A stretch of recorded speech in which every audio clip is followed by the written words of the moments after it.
powers and principalities. There's so much fire inside me.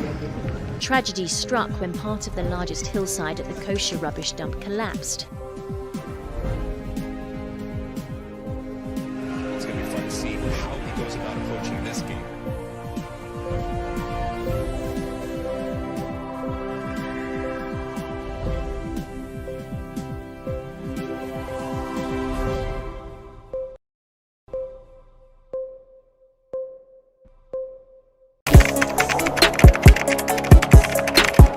We table issues relating to the arts and entertainment for a riveting discussion, of course, without fear nor favor. The question the presenter asked them was a dumb question. You need to speak the fact and move. Varied views. We agree to disagree. So I would disagree with everything you said. I think that he's a smart guy. I think what he did. No, but I also said he's a smart guy. Yeah. I guess that I'm waiting for the what next. Yeah, I don't think that we have to wait for what next. It sometimes gets confrontational, but that's the beauty of the game. Today you are denying funny face. It's not my brother. Today you are denying funny face. I don't know him. You don't know funny face. It's not my brother. You don't know funny face. It's a package.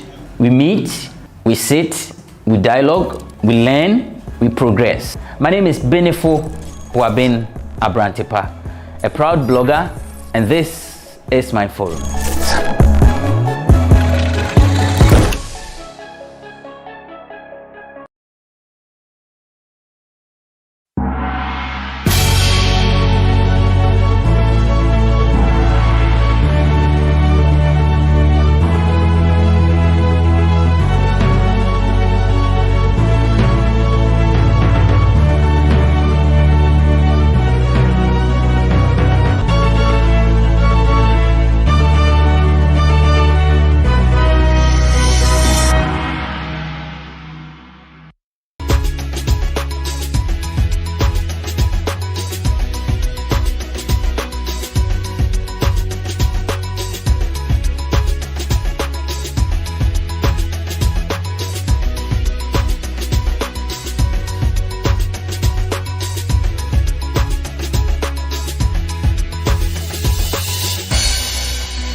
Hello, my name is Kofi Otri Dakwa, and I'm very excited to be part of the GhanaWeb Road Safety Campaign. Once you get behind your steer, you should know that you're not the only one that you're protecting, you're also protecting other people. So please conform to what you see on the road in terms of the speed limits, go by the speed limits. Another thing I'd like to say is that please, no matter how small it is in terms of alcohol, once you know you're going to drive, don't drink. So go ahead, do the right thing, save a life.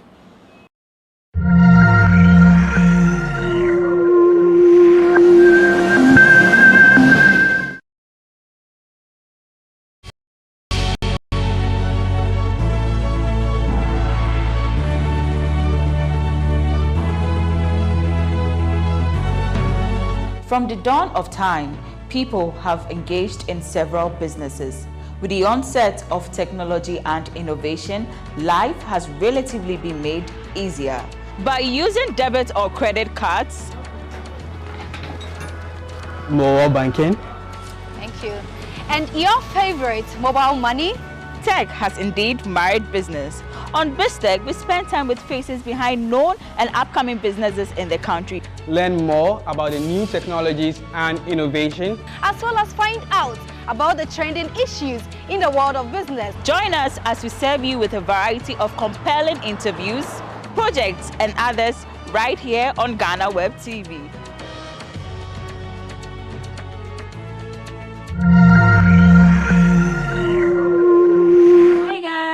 We are back again, Charlie. If today is your first time on my YouTube channel, don't forget to subscribe, don't forget to like, don't forget to share with your friends. My last international trip was in Indonesia, Bali, which is on my YouTube channel. If you missed it, you can go back and watch my YouTube video. And in 2020, we had COVID. And so in 2021, I've been meaning to go to East Africa so bad. Let's start with Kenya. Let's go right into the video. You got to let it go. You got to let it go. You got to let it go. You got to let it go. So guys, just when I had to go do some errands, I had to go do COVID test, that's when my car has given up on me. So with the help of this Bolt driver, Obeka hi. Obeka hi. Hi. So I'm on my way to the airport now, and I am going to have my COVID test done, and we are going to be taking it from there. I'm super excited. Even though I'm not excited about the COVID test, I'm excited that the days are finally very close, and this is a day before the travel day. So yeah, I'm taking you along as always, and so you're coming with me on this one. Let's go.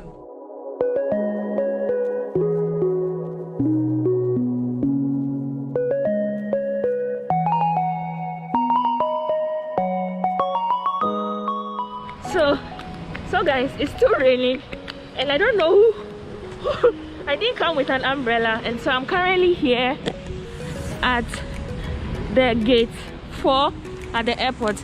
I'm about to take my COVID test.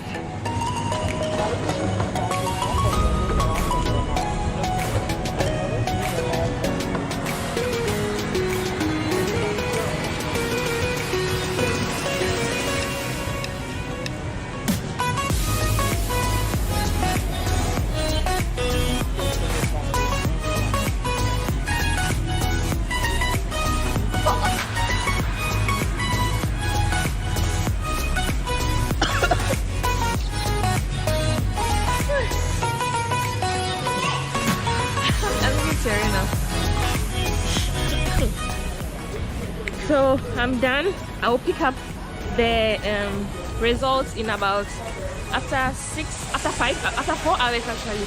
I did the PCR, which is required.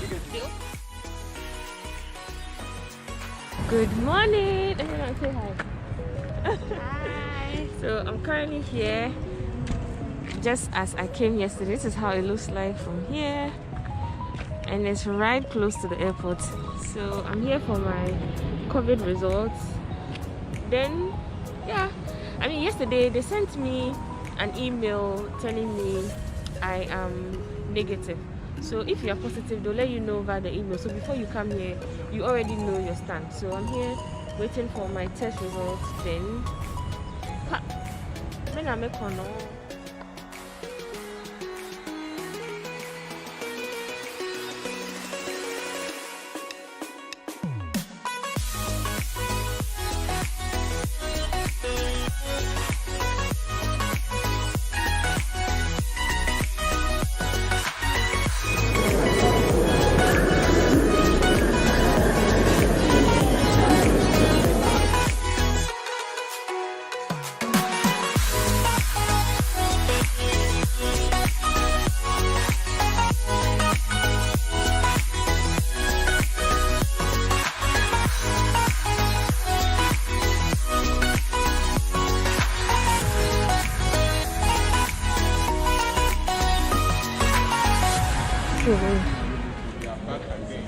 yes.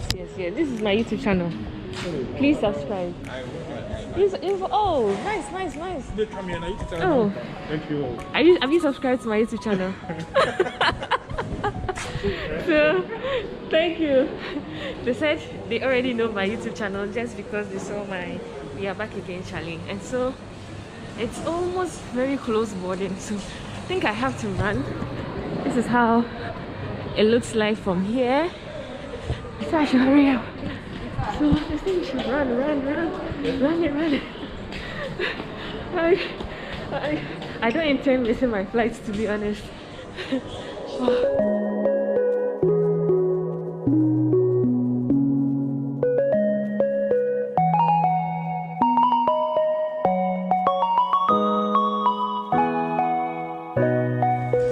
So just after checking in, you go through the immigration, and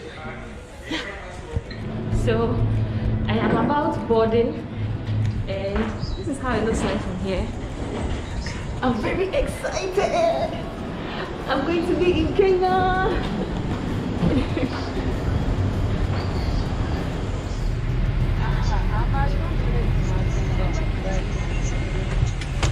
So this is my spot way behind. I'm very happy I got the window. I mean, I think because I checked in early.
Immigration in Addis Ababa, and the immigration here is a little bit tight.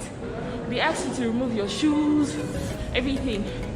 So yeah, so I have about 1 hour 40 minutes to my next flight, so I'm heading towards my boarding gate now.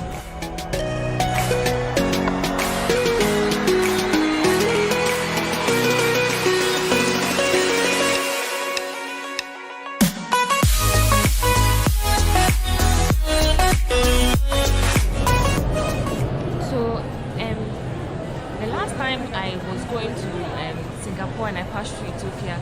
It was very, very cold, but today I think that the weather is very calm. It's currently 10:53 here, and that's about, let me check Ghana time. Ghana time, it's about 10 minutes to 8 in Ghana. And so I have about a few minutes, about 20 minutes to catch my flight to Nairobi. I'm so very excited. I'm very, very much excited because I feel like now I have a lot of people watching me from Nairobi, and so it's a good time to visit Nairobi. And yeah, so East Africa, here I come.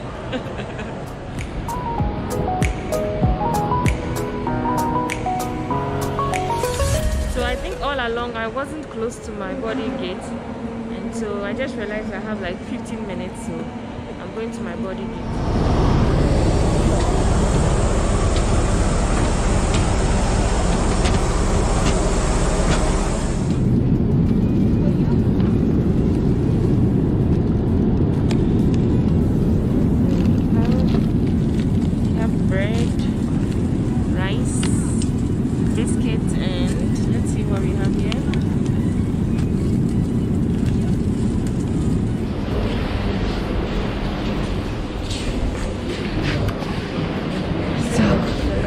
Finally in Nairobi, and there's a long queue ahead.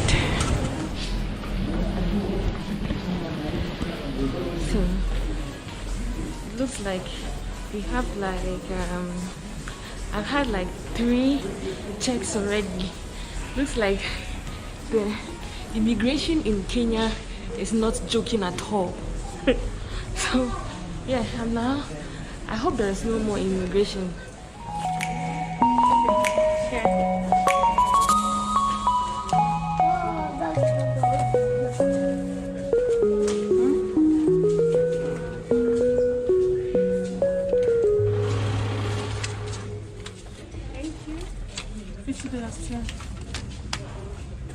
It's my first time here, and I have no Kenyan cedis. That's why I had to change. So that was the last immigration. I'm now going for my bag.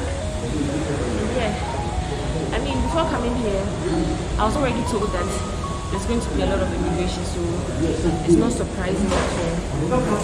So yeah, I'm finally in Nairobi. If my breath had another word, it means I am tired.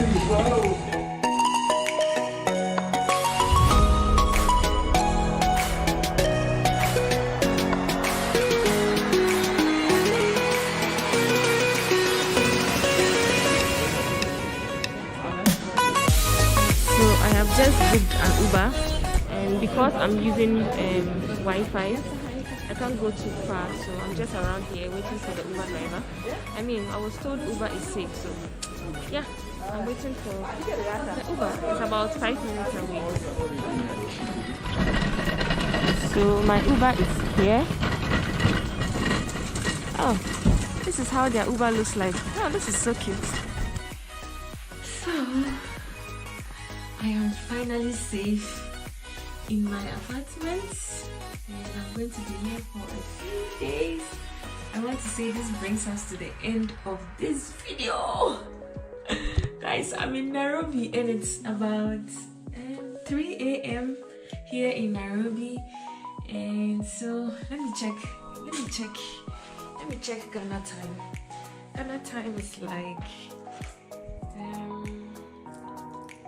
oh wow, Ghana time is like 12.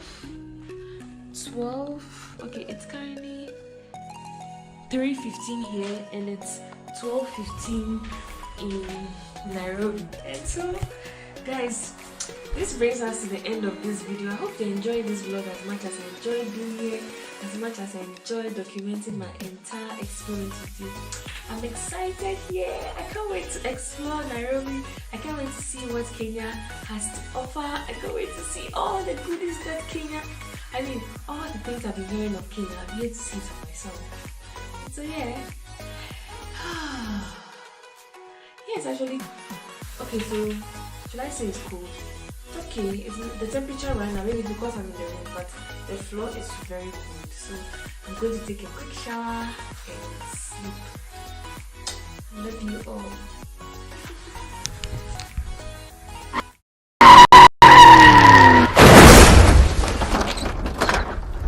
I'm proud to be part of the GhanaWeb Road Safety Campaign.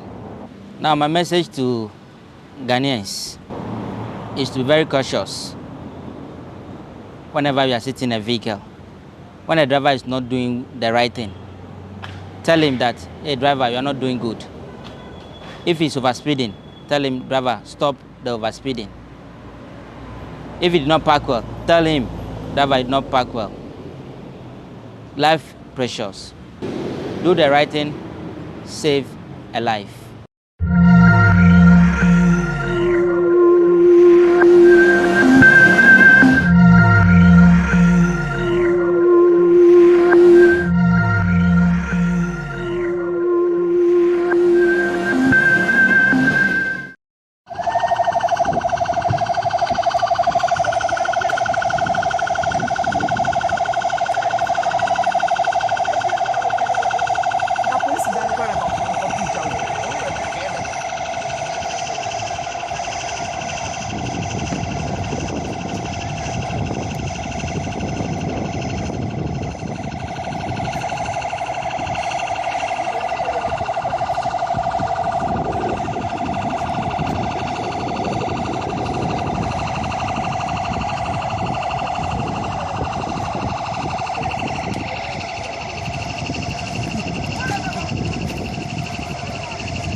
Where now fire will be to you.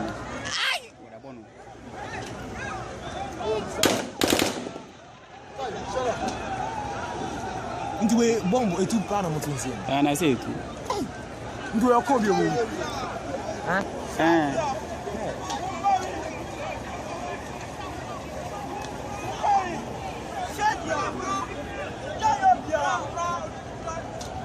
What's that? 5 service no about to happen and shit. Police folk are coming.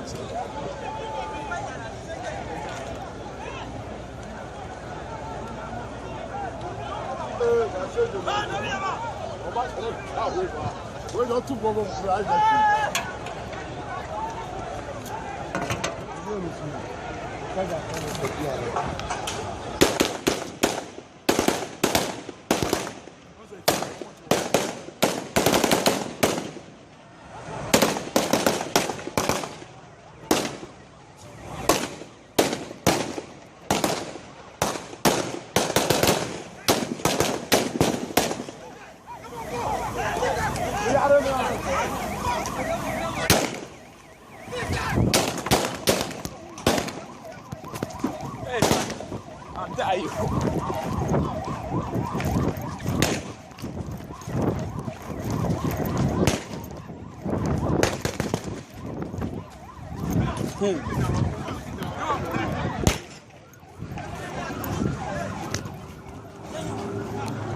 This time back here,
Are to relocate from their old place to this new site located here at the Ajay Kotoku.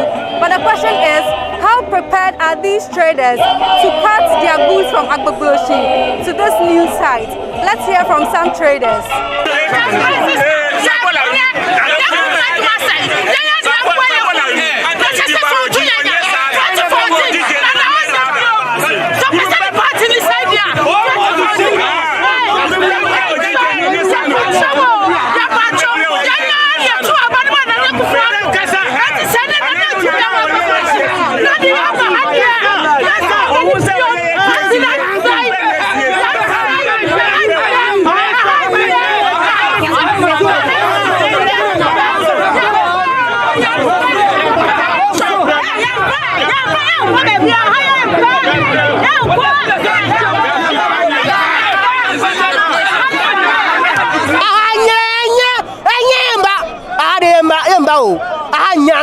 Even one line,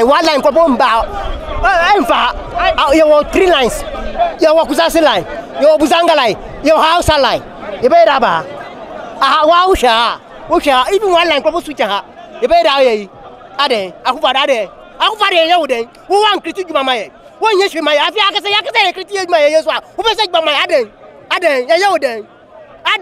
Akufade Aden, how many is Aden, Yamuden? Can let me cast him. Let go. We are the I said, ah, and I'm wassom. Away, I got some command.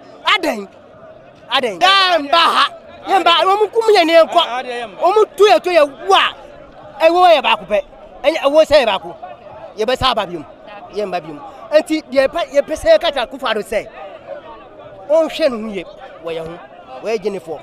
Because the Oyas son or higher. Was said, man, I had your bar was segment on my Sky in Yanya.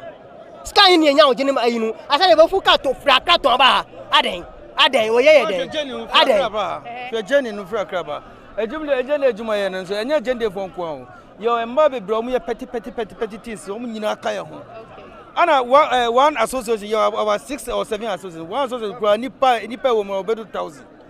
Now, she a hard kid to go there, Yabera, and so a big Yanas or Bianya, Yantakwana. Anna Shajanino, a day to be on almost 75 trailers. I have a number Pakua. But that is too much. Except before Cabe 3 and 4 some Bedua. Yes, Edgeman by 12 o'clock, Yapon. Yes, sorry, by 4 a.m. By 12 o'clock, Yapon, Edgeman. Now, shut up, how do you buy the so good Edgeman? How about there is no connect of the toilet in here? Yes, you guys who visit toilet, bank in here. Well, and I am Mafi Takradi, and about 3 o'clock, and watch it 2 o'clock no more. Yes, I'm on edge of music. When I Sisi muna mwe kasachi ra muna ye hwe ade a mwe hani na enso ye dosu anya se nipa ba kwa na nipa menu uhwe market no toilet ndo baby a wo ponkura wo be kokosisa wo ani wo baby a wo be dakura na wo hu atokura baby ni afa na wo be kokko haidan na wa agya wo nema na obi be wiye nema na wo be nda transport is in there onu kura anya ye o ye crowd na umbe baba toje ni no omu na esuma o what you say sisi a ukita ti say 1000 ana 5000 na wo baba ha be top jeni na obi a hye wo kwan agis jeni sika na wo we ni den kwan tintin we ana wato jeni sika ni na sisi afa na wo be furuka akọ kurom akọ service kana na mu akasa mu hye mu amunim se jeni adwuman enye ska keto na omudi yewe ska kasia ba anfasia we anya sebu I forest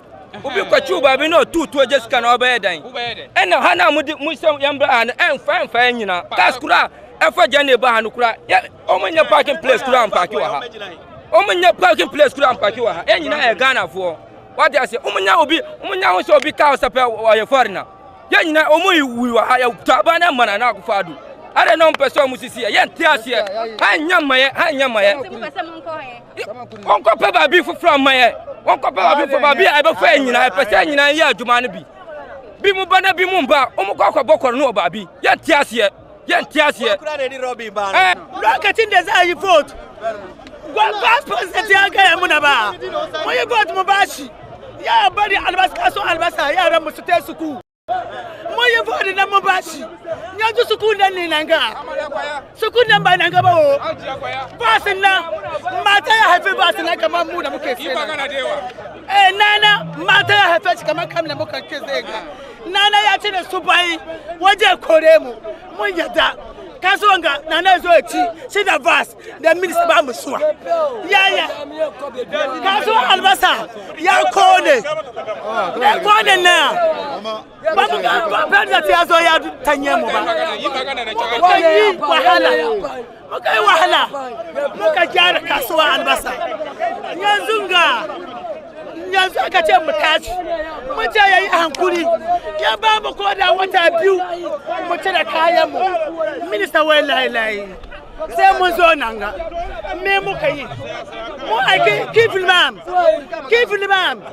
da ba minista ba yayi hankuri saboda Allah kani shugaban mu kifilmam da ga minista ba mu ga komi ba mu ta kifilmam yayi magana cikin radio ba babu ga minista ya ce mu zauna ba minista ya nune mu ba ranar mande na shi bai da aiki ya yi mitin nan ne nan ga ba mu so kusha erosu ena ana mu si yambra no so sister entry fire half utasie because dene ya calculator ya kago utasie ya calculator ya kago ena ahana eba ya no so takuradi for atimoda for adam for ho for takuradi ya dosu we the omo ejuma wonasi the omo yi nyama no over 120 peoples over 120 voices na omo ejuma wonasi we ni nyina ye ba ha omo so omo da market omo na omo securities na omo hwe jene no omo mbeda wa sisi MC Sausha omo beda wa ina za su zamana yaran mu ma ya boy su nyina ye ya ankasa de omuda wa ha wo ka so omu ko haida e mu ho de na auto njeni na otunye de oda ho na sisi oba ha oda wa he ya kamata on pa yeto ene se ye ntu eni ba na odi ka ma o ene aba ka to se master famiki mami we tuma ka to so ma no ba omis we na de be ma no so ba omis we nya abotre kakra ma e itasie tam so a o isi ade muta maso yenti asi muntu na atu tam kura nsu my time no kura ensu ye beto. Those say one time Jane it say in toast. It say in toast. Niti eba one share year 1 week apro. Who say that niti bomodi e no cho. On share kakra mai e no cho. Ahani die and ye say easy. Ye baha kana ye bebo kamaza anka ye dai je djuma kura anka ye mai. Ye dai djuma kura ye nim say Jane ni ho Ghana. Ina da mutum 120 baya gare ni.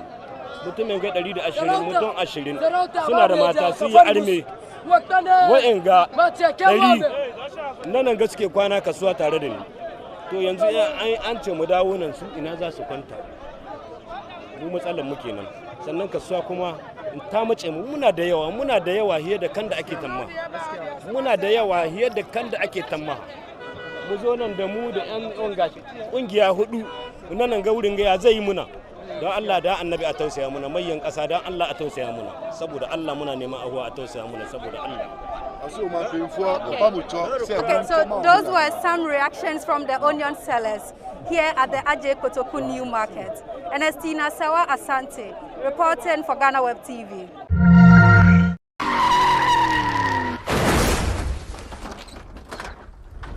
Hello, my name is Kofi Otri Dakwa, and I'm very excited to be part of the GhanaWeb Road Safety Campaign. Once you get behind your steer, you should know that you're not the only one that you're protecting. You're also protecting other people. So please conform to what you see on the road in terms of the speed limits, go by the speed limits. Another thing I'd like to say is that please, no matter how small it is in terms of alcohol, once you know you're going to drive, don't drink. So go ahead, do the right thing, save a life.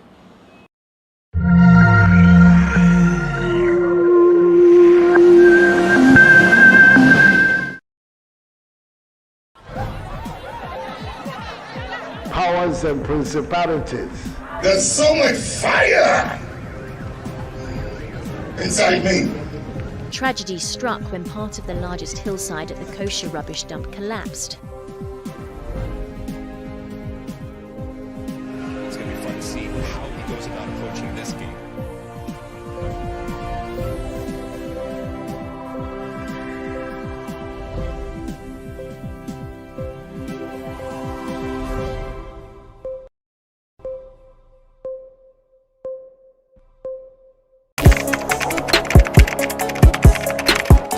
We table issues relating to the arts and entertainment for a riveting discussion, of course, without fear nor favor. The question the presenter asked them was a dumb question. You need to speak the fact and move. Varied views. We agree to disagree. So I would disagree with everything you said. I think that he's a smart guy. I think what he did. No, but I also said he's a smart guy. Yeah. I guess that I'm waiting for the what next. Yeah, I don't think that we have to wait for what next. It sometimes gets confrontational, but that's the beauty of the game. Today you deny funny face. It's not my brother. Today you deny funny face. I don't know him. You don't know funny face. It's not my brother. You don't know funny face. It's a package. We meet, we sit, we dialogue, we learn, we progress. My name is Benefo Huabin Abrantepa, a proud blogger, and this is my forum.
From the dawn of time, people have engaged in several businesses.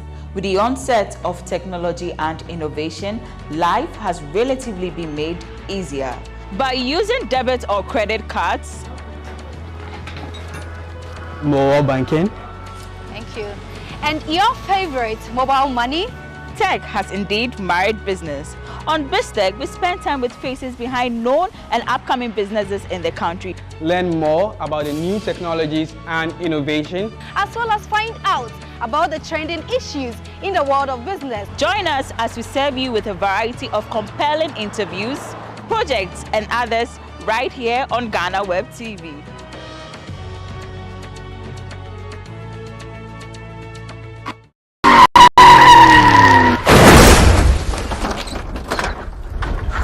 I'm delighted to be supporting the GhanaWeb Road Safety Campaign. Let's be brutally frank. We are losing too many of our compatriots. The last time I checked the statistics, at the end of April, 1,034 Ghanaians had lost their lives to road crashes. We cannot continue on this trajectory. More people have died on our roads than COVID has killed during this pandemic period. That's really striking.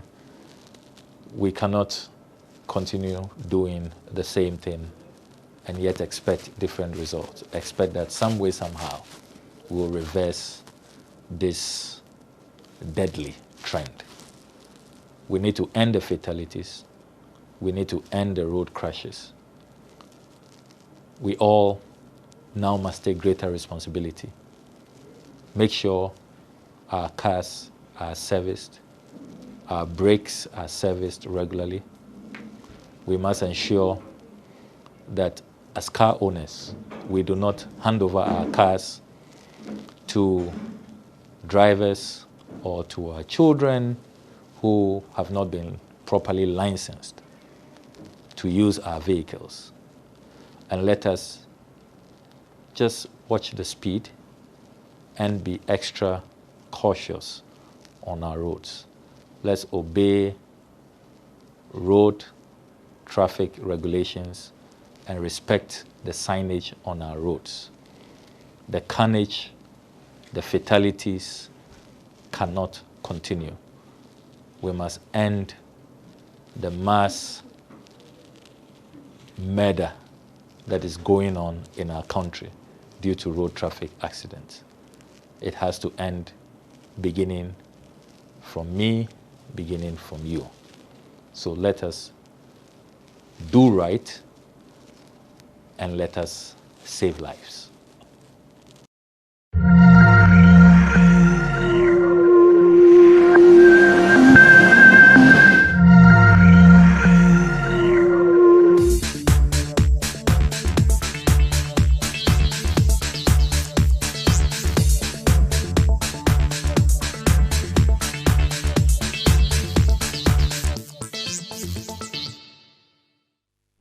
Accra House of Folk have taken a giant step towards winning the Ghana Premier League for the first time since 2009 after beating Asante Kotoko during the Super Clash at the Accra Sports Stadium.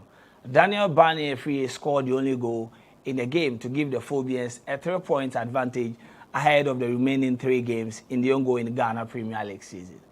But one of the highlights on the match day was the euphoria that surrounded the entire game. People were on social media and on the streets of Accra rooting for their respective clubs to win the game.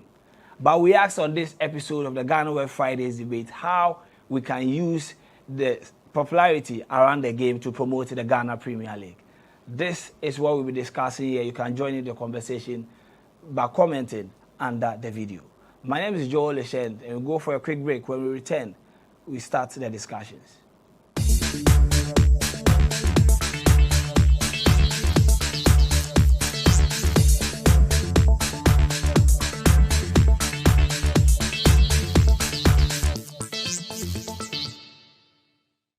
Welcome back from the break. This is the Friday's debate right here on GhanaWeb TV. To join me do the discussion today, I have Perez Ezuakwa. He's with the GhanaWeb Sports Desk. Good morning and thanks for joining me here, Perez. Well, good morning, my colleague Charlie. All right. Also joining us via Zoom is Emmanuel Ayamga from Pause Ghana. Ima, good morning and thanks for joining me. Good morning and thanks for having me. Yeah, how was your weekend? It was a great weekend of football. Kotoko against Accra House of Folk. Your general overview of the entire game. Okay, so on a professional level, it was great. There was a lot of content to cover for my employers. But on a personal level, as a Kotoko fan, I was a bit down. Although I think it was a good weekend of football. Hello, Ima. Okay, yeah, Joe, can you hear me? You said on the personal level. I said on a professional level, I think it was weekend because there was a lot of content to cover for my employers. But then on a personal level, because I'm a Kotoko fan, it wasn't quite as good. But like I said, there was a lot of football over the weekend. First, there was the Women's Premier League final. Yeah. And then there was the big game, of course, between House of Folk and Kotoko. So it was a good weekend of football. All right. So let me come to Ezra. Did the game live up to expectations, considering the hype before it started? I think it's a game that you can refer to as being of two halves. We had the first half where I don't think gave us the excitement or the lived up to the billing. Then we had a second half that for me went up a bit higher and gave us something that we all love and cheer about. So the first half was not as great as we all expected, and that should not be that shouldn't surprise us because the players were under some form of pressure. So in the early minutes, you could see the likes of Razak, Gamma, and all those guys making some mistakes that in a normal game they wouldn't make. But in the second half, they were relaxed, especially Heart of Folk. They were relaxed, took the game to Kotoko and dominated. So it's a game of two halves, not in terms of scores or performance, but in terms of the brand of football that was churned out by both teams. All right. So at the end of the day, Heart of Folk won the game. A lot of discussions have been going on. People are blaming Kotoko coach Mariano Barreto. Others are also blaming the CEO Nana Amponsa for not taking the step before the game. Now let's talk about the technicalities. Everybody before the game thought that Kotoko, we are going to see Fabio Gamma against Ibrahim Salih for head-to-head in the midfield. But we went to the stadium, we sat behind our screens, and Fabio Gamma was leading the attack for Kotoko. What went wrong for Mariano Barreto, Perez? With that particular decision, if you watch the game against Carolina United, you wouldn't be surprised because Barreto gave a hint of what he was going to do in the house game. So Gamma played as the forward for Kotoko in the game against Carolina, and I think he scored a penalty, and it worked. So once he won that game, we could all assume that it worked for him. Then he tried it against Heart of Folk. That was a suicidal mistake because he was coming up against two of the strongest, tallest, and toughest players he could have, or the centre backs he could have in the Ghana Premier League, in Moa Hassan and Soa Ado. These are two players who have stood out, especially in the second half of the season. So when you are coming up against them, you need a striker who is equally strong, who can equally bully them, who can equally give them headache and say, especially for Soa Ado, don't join the midfield. Give them a reason not to consistently try to go beyond the centre line. And that's not what Gamma did. And you can't fault Gamma because Gamma isn't a striker. Gamma is a typical number 10 creative midfielder who gets the ball, tries to create spaces between the half defense, and give the pass that leads to the goal. Now you're expecting him to score the goal. You're demanding too much of a Brazilian who's having his first season in the Ghana Premier League. You wouldn't have that. So it was a mistake. And even another mistake that Barreto made on the day was the decision to start Adomako. But Adomako has been in good form for the past 3 games. No, you will argue that he scored in the FA Cup, but that was against a Division 1 club. And he scored against Interlice, and he was excellent against... Interlice have been relegated. He was coming up against the best team in the league. Okay. The kind of football Hearts are playing, it's not Adomako's... When Moa Hassan is standing at the back, and it's not Adomako that is good. And the worst thing that happened was that he played him against Fatal, who is equally good. So the striker who should be striking was on the right wing. Then the central attacking midfielder who should be creating the goals was striking. That was a mistake. That was a tactical blunder that Barreto committed for Kotoko. I think it's not so. I mean, they could have taken 4 or 5. They were even lucky that Hearts were profligate on the day and they took only 1. So. Okay, let me ask you this question. You've spoken about Fabio Gama, that he wasn't supposed to lead the attack. Now, you also didn't like the idea that Ivan Sadomako started the game. So if you look through the entire Kotoko squad, in the absence of Fabio Gama leading the line, who was supposed to lead the attack for them? The guy who replaced Kumi, you could argue that Kumi doesn't give you goals. Yeah, but Kumi is the kind of striker that for the past in the Chief Balance we saw a picture. Yeah. He worries defenders, he gives defender head. He won't give you the goals, but that's what James can feed on and score a goal. That's what can give you a penalty for Gama to score. That's what can create a space for Gama or James or them to score. But when you play a false 9, who was not brought up with the mindset of playing in and around the box, you're going to have a problem because he's always going to drop deep, as Gama did on Sunday, and ensure that the 2 centre-backs of Hearts of Oak have a holiday. The only time they were brought together was when they initiated attacks and took the game to Kotoko. All right, let me bring you in, Ima.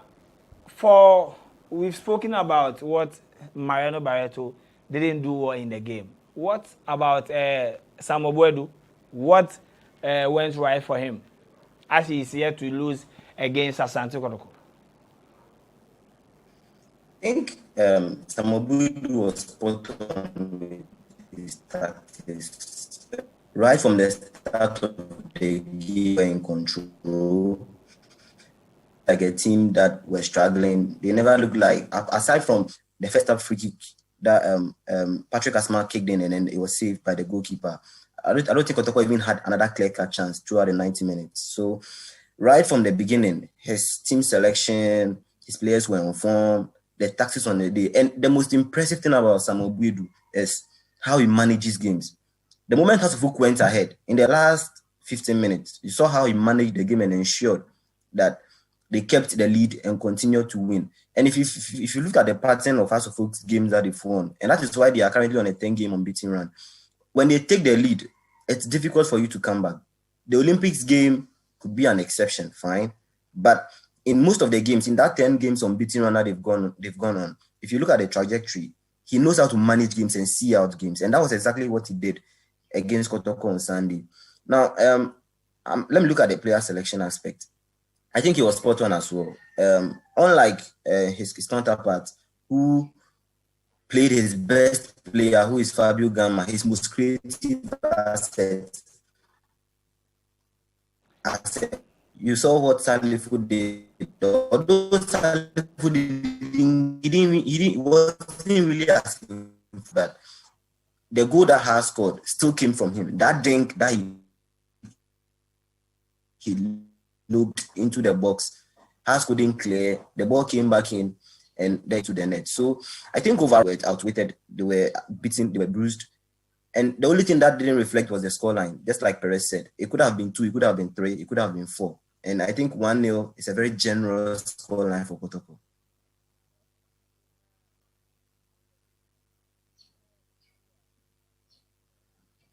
We've been watching this game for God knows how. What was special about this game off the pitch? Ezra?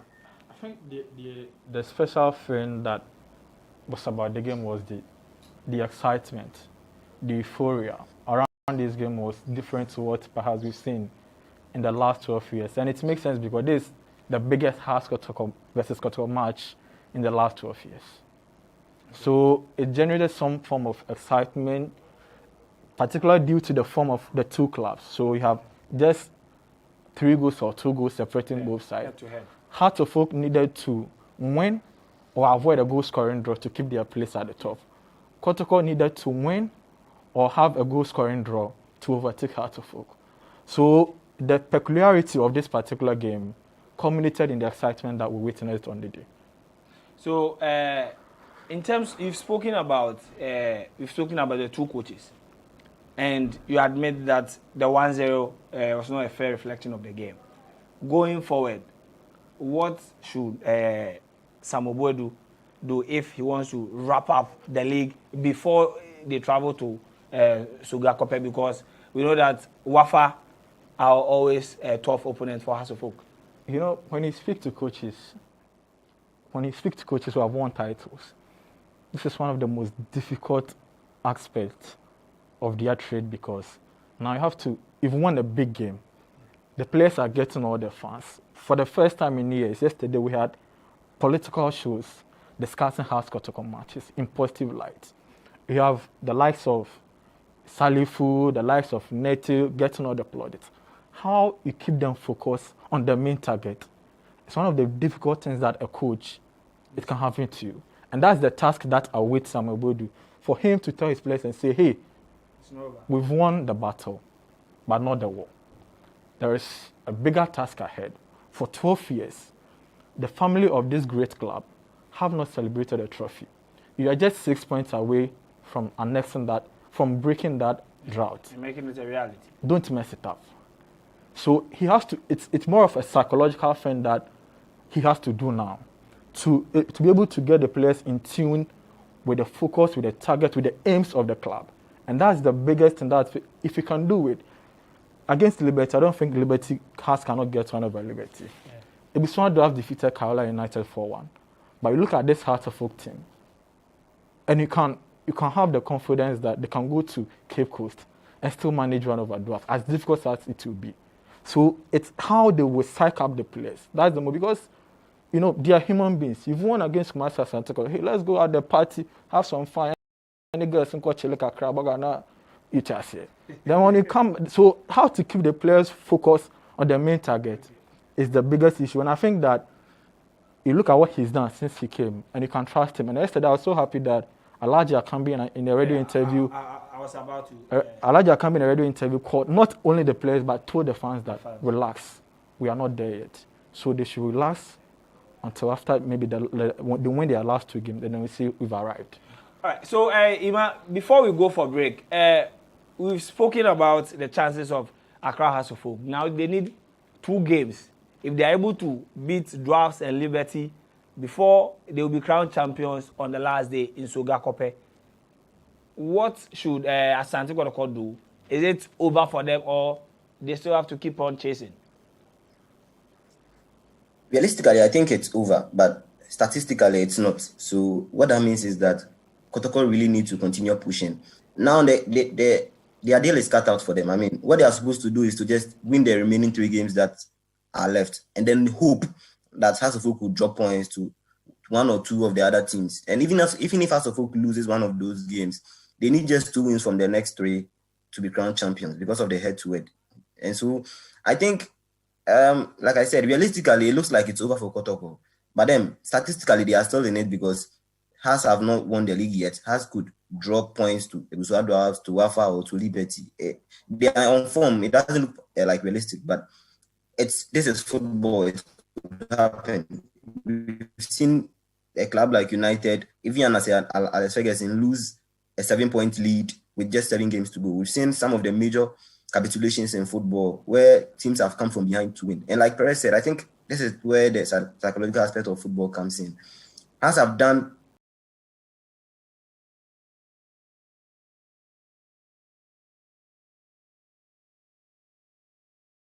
biggest right in a this is the most crucial aspect. And I would say the next match is the most important of their season because it could make or make their season.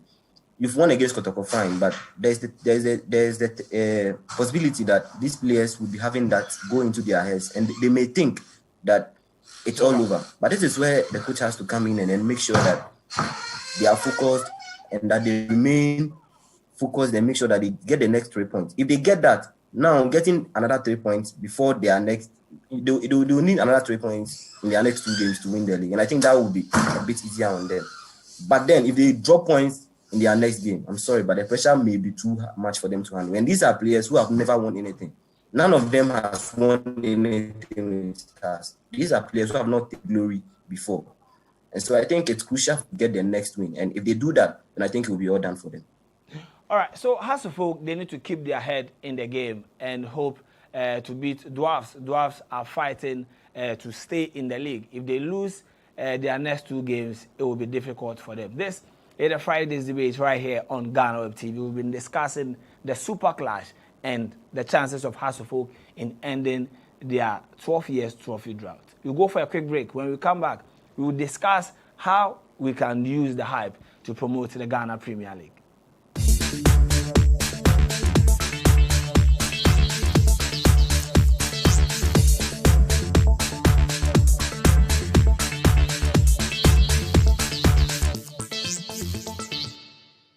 Welcome back from the break. You're still watching the Friday's debate right here on GhanaWeb TV.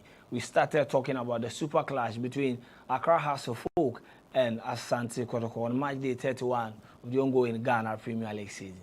But for the first time in so many years, politicians, celebrities, and other stakeholders who normally don't talk about football were all over rooting for their respective teams, either House or Kotoko, on social media, on the street, and on radio and TV.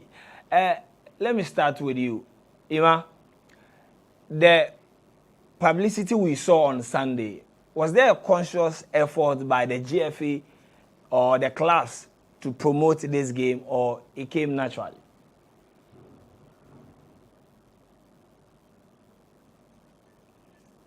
It was organic. I wouldn't say that the GFA didn't do anything, because I'm sure they did their part to promote the league. But then, organically, just by the fact that Haas and Kotoko are doing well, as a catalyst to like increasing the kind of euphoria that people get in the lead up to a big game like that. So I wouldn't say they didn't do anything, but then what I can say is that I think organically, by the mere fact that Haas and Kotoko were the 2 rivals in this case, both having the same points before the game, that alone piqued the interest of a lot of these celebs, who, by the way, none of them have made, they haven't hidden their support for Hearts and Kotoko. Most of them are out there, they support, but then it's just that when the teams are not doing well, it's going to attach themselves to them. But then I have seen, there was a time where I saw Hearts of Folk going on a tour to radio stations, handing out jerseys to the likes of Bernard Avle and a couple of other people in the media. So I think the clubs, for example, did a lot, because if Haas was going around dishing out jerseys to people from the embassies, people like Bernard Avle, I mean, all these were actions that were whipping up interest in their game. And so it all coincided, everything came together when they were doing well for the kind of fluid that we saw. And if you looked at the VIP section when the game was ongoing, you realized it was even more packed than the other sections. So I think everybody did their part, but then for me, I think this is the kind of reaction or the kind of patronage that we saw for the game was organic. It was more organic than more of the GFA or anything else. That's what I'll say. All right. So, Perez, I'll ask you the same question. Before the game, after the game, sorry, I saw a couple of posts on Twitter saying that it was just a case of when you don't have money, you don't have friends. So these people came on board because Haas and Kotoko are all fighting for the trophy. It was not because the GFA did something special. I agree with that school of thought. You know, I've been thinking about this too, because one of the my research topics is the role of social media in enhancing the popularity of Ghanaian Premier League clubs. So it's something that on Sunday when I was at the stadium, I was excited because I felt like social media has played a huge role in getting us here. And that's one aspect of it, because, for instance, on Friday, I was on Twitter having this banter with Ayamga. We were debating whether Moa Hassan was going to be David Luiz on the day, or he was going to be maybe a prime, one of the best defenders on the day. That, in a way, whips up. And he nearly became a David Luiz. I think the 42nd minute or so.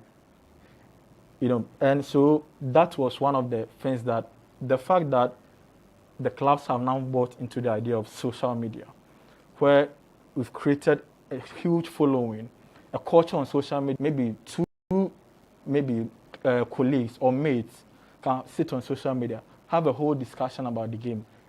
It generates some interest. So if I was going to the stadium on Sunday, one of the things I was looking forward to was to prove right that Moa Hassan will commit a mistake, and I will be right and Amga will be wrong. Unfortunately, I got it wrong because he impressed on the day. So the role of social media in what we saw on Sunday cannot be underestimated. Because the likes of Opon Nkrumah and their life, he was happy, he took pictures, he was trolling out of the game. Yeah. He and Sam George were on this banter. After the game, Sam George got one over him. Obi of Asampara from a couple of other guys. The fact that they can just come on social media, talk about their clubs, it has created that connection where, at first, until Hartlepool spoke on radio, you couldn't get anything from the club. But now you can go to their handles, and every minute, every second, you're getting something there. The other thing that also, for me, led to the kind of excitement or patronage we saw is the fact that the two clubs, by virtue of them being the big clubs in the country, have some form of following. So even on this, that Hartlepool and Kotoka are not doing well, you expect that at least some 10,000 fans, some 15,000 fans will come to the stadium. The other factor, which for me is the most crucial one, which Ayamga referenced, is the peculiarity of this particular game. So you have Hartlepool, who for the first time in 12 years have a chance to win the title. You have Kumasi Asante Kotoko, who are locked on the same point as Hartlepool. And if they want to make the next step to the CAF Champions League, where they think they deserve, they have to win this game.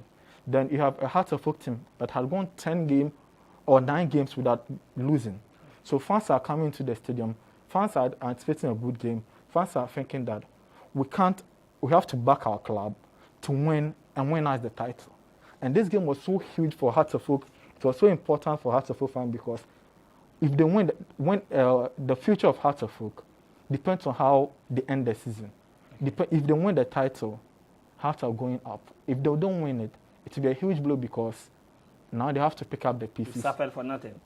Now they have to pick up the pieces and go again. So I think these three factors, social media, the virtue of the two clubs being traditionally the biggest club in the country, and the nuances or the peculiarities around this particular fixture led to the kind of excitement we saw on the day. Okay, so now the question is, how do we use the popularity we got on Sunday to promote the entire Ghana Premier League? You know, it's difficult to say because had it been the effort of the FA or maybe the clubs that got us here, you would have said, okay, there is a blueprint where the FA has to do A, B, C, and D to ensure that the other clubs feel the impact of what we have. So it's very difficult. But what this game tells us is that we need our traditional clubs. Okay. We need them back, the Venomous Vipers, the clubs that secondary 11-wise, my very own secondary 11-wise, Okowu United. Because the reason why, one of the reasons I mentioned a lot is because these clubs are traditional clubs where people in Kumasi feel that Kotoko is an extension of us. So wherever Kotoko goes, Kotoko is represented as Santiman. Now I sit back, I'm in Zuma, and whenever I watch Karola, I feel Karola are representing in Zuma. People in Accra look at Hartlepool and say Hartlepool is represented as Okowu United, representing Okowu people. By virtue of that, whenever Okowu are playing, it can be assured that at least thousands of fans, thousands of Okowunians will troop to the stadium and watch the game. By virtue, so our clubs need to create that connection with the new clubs coming up. Need to create that connection with their areas or towns where they are being, they are operating. So you have Dreams FC, for instance, who have done a great job of making the people of Dewo feel that Dreams is part of our club. So that's one of the things. The other thing that they need to do is to keep up the form. If 5-6 years ago, we could not have fought this kind of patron, this kind of excitement, this kind of, fury because one of the clubs wouldn't have been doing well. But when those two are doing well, what it means is that wherever they go, their fans will come. So for instance, when Kotoko played Ashgood, when Kotoko played Kerala, there were 3 sets of fans at the stadium. When Kotoko scored, we heard Uku Apima, they were singing. Then when Kerala equalized, we heard Arosa. Hearts wasn't played, but we heard Arosa. They were there. Then I'm sure there were Kerala or Nzima people who were in Obuasi who went to the stadium to cheer on Kerala. So there were 3 sets of fans. So you need our clubs to be doing it because once they do, it has effect wherever they go. Their clubs would want to come, and then naturally it will generate the excitement.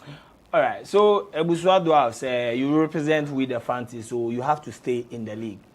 Ayamga, how do you think we can use this to promote the GFA's agenda in bringing back the lab? I think the lab is already back. I think 2 weeks ago I did an article that after the Uli has game. Yeah, part of the article was that I said that there's been a paradigm shift of the love of football from the Black Stars back to the local league. I mean, there was a time where the Black Stars was like the only thing that Ghanaians cared about. If you asked the normal football watching Ghanaian what was happening in the local league, they'll tell you they didn't know anything about it.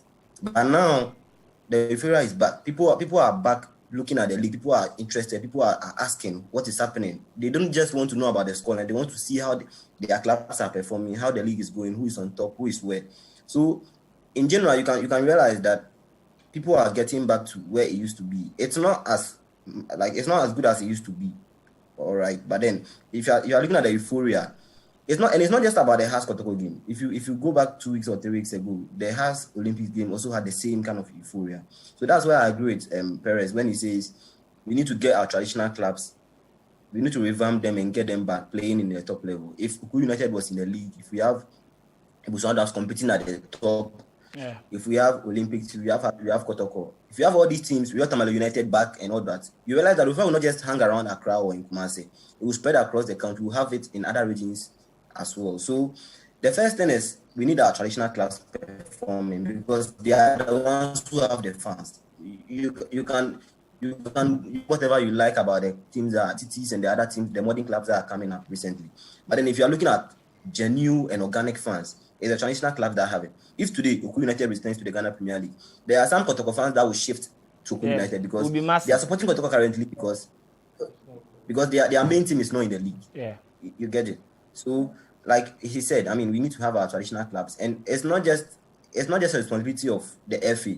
The clubs also need to pull up. Olympics for a time being were relegation battlers. They were a club that would come into the league and then just go back. But when they had things right, when they started doing things right, they are a club now that can be considered as one of the top 3 clubs in the country. This is what we are talking about. So it's not about just shifting blame to just the FA. There's not so much the FA can do. Because the FA has assumed the role of just organizing the league. I mean, that is what they've done throughout the years, and that is what they are still doing. The FA will not come and invest money into promoting your club or getting fans into the stadium. DS is to organize the league, and that is what they've been doing over the past years. But now, just like Perez said, social media has come. Clubs need to invest in social media. There was a time where most clubs didn't even consider having correct pics of their players on social media. But now, social media has progressed to the extent that it houses a core of your fans. It can make and unmake your fan base, and it can drag fans to the stadium, just like we saw during the Super Clash and during the Manchester Derby. So I think these are 2 blueprints that we can learn from. We've seen how the Manchester Derby went. We've seen how the Super Clash went. If we want to keep up the euphoria, we need to learn from those things. We need to learn from those 2 games and what we did right. So the first thing is to have social media. Second thing I'll say is if we have our traditional clubs back and performing, not just back in the league and then going back to relegation, if they are back and they are performing, definitely things will pick up.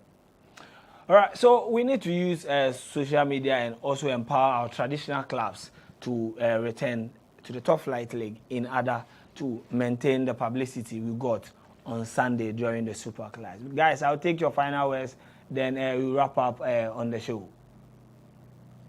Well, I think we've had a great season. There were a few issues with the adherence to the COVID protocols, as well as some, a few times where some hoodlums who parade themselves as fans misbehaved. I think this season Premier League has been maybe the best in the last 5 years. The football has been great. Officiating has been better. We just hope that next season will be an upgrade on this one, and hopefully next season Kaiola will win the Premier League.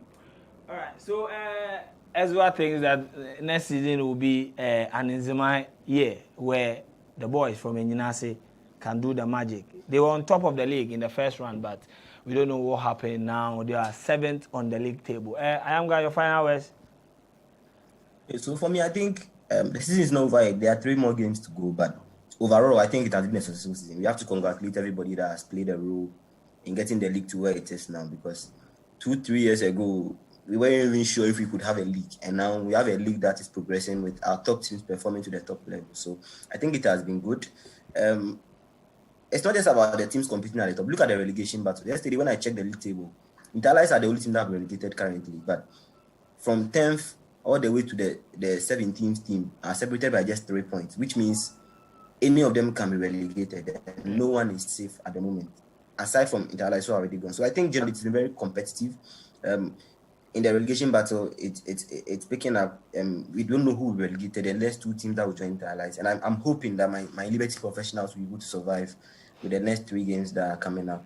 But like Perez said, generally it's been a good season, and if Asifo win the league, they will be deserved. I don't think anybody can complain about referees or anything. Although the referees could do better. I mean, there have been some questionable decisions here and there, but overall, I think it's been a good season. And the Super Clash is like the biggest example we can use. From the refereeing to the football on display, everything was perfect. So I think it's been good. That's how we wrap up this episode of the GhanaWeb Fridays debate right here on GhanaWeb TV. This week we're asking how we can use the publicity we got during the Super Clash to promote the Ghana Premier League and other local competition. Perez Ezwakwa from the GhanaWeb Sports Desk joined the discussion. Thanks for joining me here, Perez. And then we had Emmanuel Ayamga from Pulse Ghana. Ima, thanks very much. Yeah.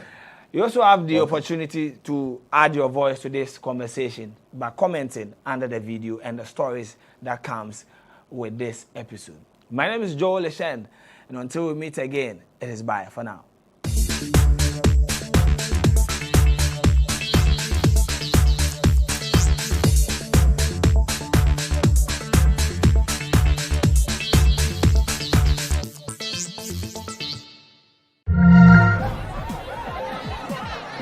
Powers and principalities. There's so much fire inside me. Tragedy struck when part of the largest hillside at the kosher rubbish dump collapsed. It's going to be fun to see how he goes about approaching this game.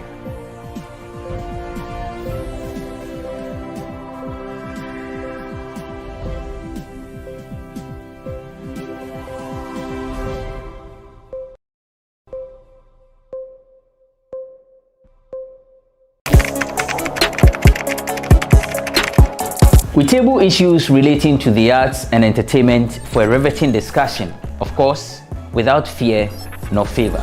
The question the presenter asked them was a dumb question. You need to speak the part and move. Varied views. We agree to disagree. So I would disagree with everything you said. I think that he's a smart guy. I think what he did. No, but I also said he's a smart guy. Yeah. I guess that I'm waiting for the what next. Yeah, I don't think that we have to wait for what next. It sometimes gets confrontational, but that's the beauty of the game. Today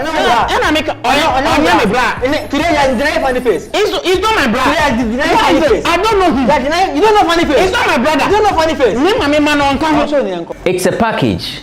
We meet, we sit, we dialogue, we learn, we progress. My name is Benefo Huabin Abrantepa, a proud blogger, and this is my forum.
you ever wondered why certain vehicles are stopped or accosted by officials of the MTTV as well as DVLA? Or why you can't drive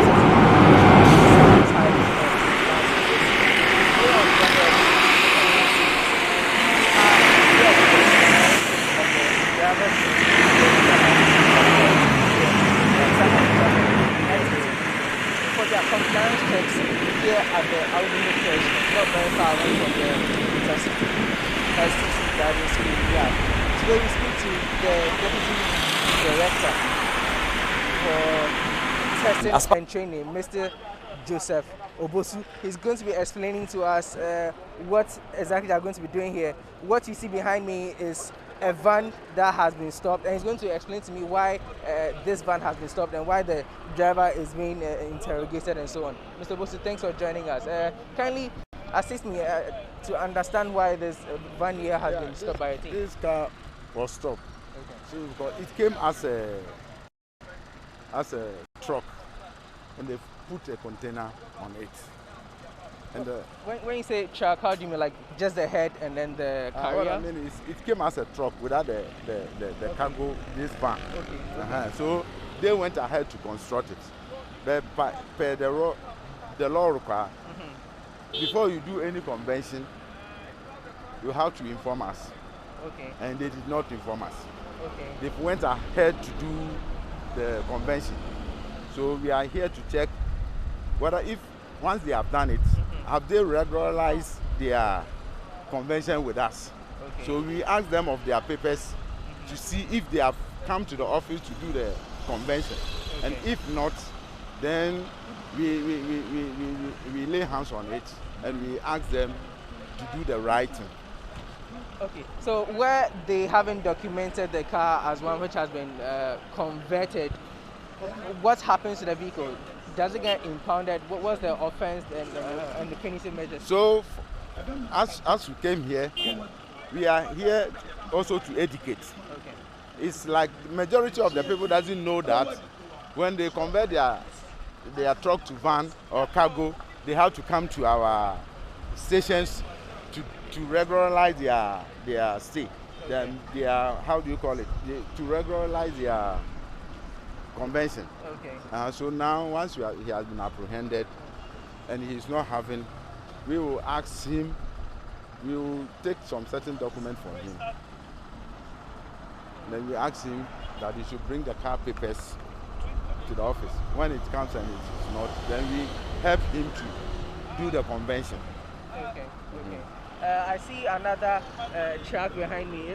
Is this a default truck, or this is another example of it's another example. Okay. You see, it came as a pickup. It's a truck. Okay. So they have constructed a cargo on it. You see the van on it. Okay. And looking to the distance, you see it's the abnormalities of the van. You see the height. Yeah. Even it is an offense. Are you getting up? The height of the vehicle is not. I'm seeing several of them. Another vehicle has been stopped here. Somehow. But this one is higher than. What is the? You're talking about height. What is the minimum required height that? It shouldn't go more than 2 feet or 3 feet, depending on the size of the car. Okay. Depending on the size of the car, because as it moves along, there are other forces that is acting on the car. Okay. And if it is not well balanced, then it means that when it is negotiating a curve, the whole thing will come. It shouldn't go too high as you are seeing it. So what happens now? With what you can see, how many inches can you estimate this to be? And what happens now? As you are here, I will show you typical examples of the foreign one. Typical examples of the foreign one. Okay. You see, compare this and this. Have you seen the difference? This is higher. This head, the tires and everything seems higher than this. But this, the height is still more than that. More than this. You see the point? So, when it happens like this, then it's very dangerous to drive this type of car on the road, especially when it carries heavy load. At least it shouldn't go too much. with this particular type of car? It shouldn't go too much. Sure. So that's Mr. Joseph Obosu explaining the types of cars that need to be on the road as far as conversion is concerned. You need some documents if you want to drive certain vehicles that they are going to be carrying loads. Kindly tell us, you stopped this driver because he was using a vehicle which was not at default or factory settings, for want of a better word. It wasn't a truck like this. Yeah. But tell me more about exactly what happened here. Yeah. When we stopped him, I asked him whether they came to DVLA to do what we call physical conversion before they are using the truck. Okay. And then the owner told me that they bought a truck since 2012. And then he doesn't know anything about it. Okay. But he will come to DVLA on Monday to rectify the problem. Okay. So normally we take their roadworthy sticker to keep it there. We'll give them a note certifying that, making them to come on Monday to do the correct thing. Okay. Yes, taking their roadworthy sticker will compel them to come. Exactly, it will compel them to come and do the right thing. Okay. So in the event that they do not come, you rightly indicated that it is an offense. Yeah. What are the punitive measures of punishment that go? Yeah, normally if you don't come, we can block your roadworthy. We will block it at source. That means you cannot do the roadworthy anywhere. And then still, we give your number to the police patrol team. Okay. They will definitely arrest you and bring you back. And then as for that one, when they arrest you, we don't compromise. We prosecute you. We take you to court for prosecution. Okay. Yeah.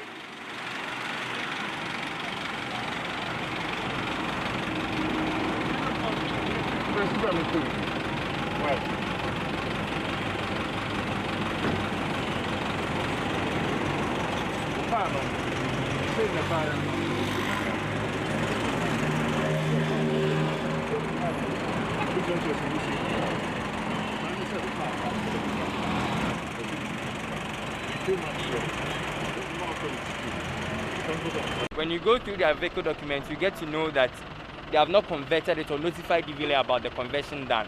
So when that is done, the price us of revenue and any other thing. So let's say the vehicle is missing.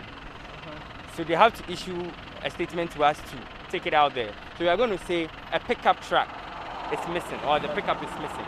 Meanwhile, it's a van now. So yeah, that's why we always need them to notify us. So when you go to the LI sub-regulation 2180, it states clearly that when a vehicle has been converted, you should notify the licensing authority about it and pay the set fee for that. So basically that's the enforcement we are doing when it comes to conversion. Why do people often evade this? Is it that the fee is too high? What's the thing behind it? No. They always use their ignorance. I never know about it. Yes. So but I keep telling them, anytime you are into a transport business, you should know everything that entails in transport. Okay. So it's no excuse for you to say, I never knew I had to do a conversion about it. So it's not about the fee, it's about the ignorance. Okay. So anytime we get a chance to educate them, we do it. When you go to our social media platforms, you always push those agenda. When you convert your vehicle, when you want to convert your vehicle, come to the licensing authority. When you do anything on the vehicle, even changing the color of the vehicle, you should alert us. If you respray your car, you need to alert Yes, because when you go through your VRC booklet, that's the roadworthy we give you, we state the color of the vehicle. So we just want to be on the same page with you on anything you do. So we put it on our records. So conversion, change of color, change of use, anything from private to commercial.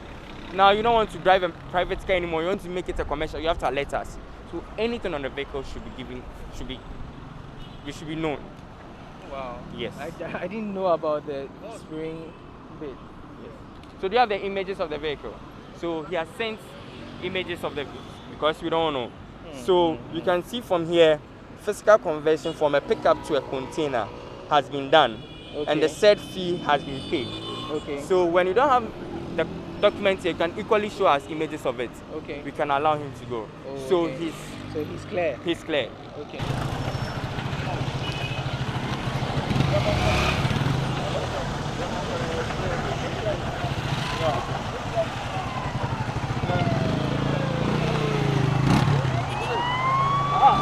Sorry. Yeah,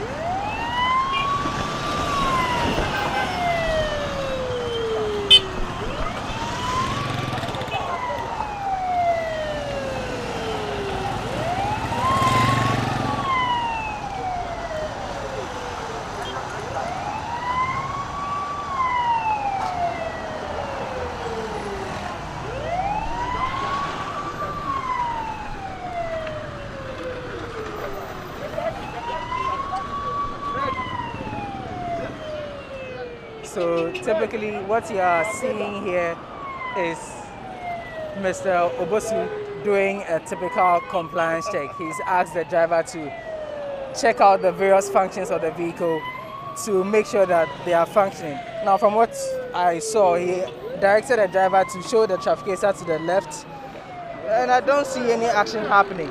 But Mr. Obosu is going to tell us more. What exactly is going on? I see you're doing your typical compliance check.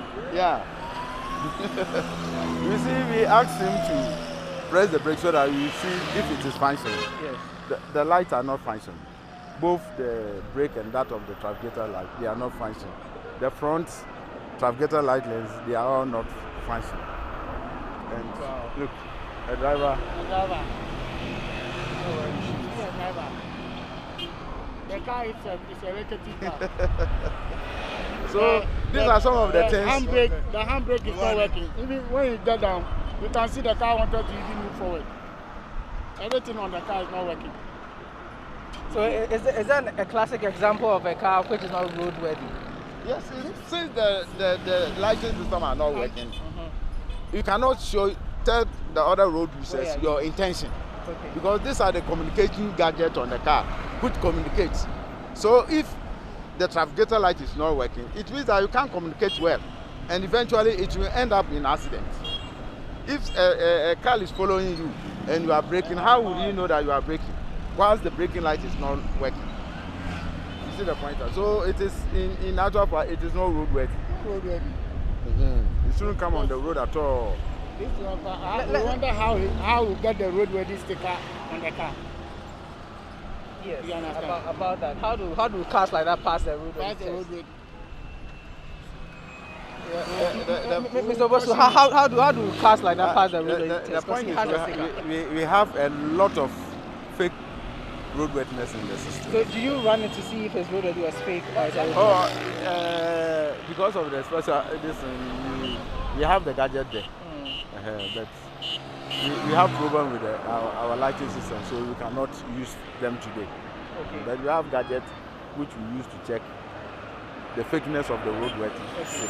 So typically, what happens to him and his vehicle now? Because it's loaded, it's a passenger vehicle.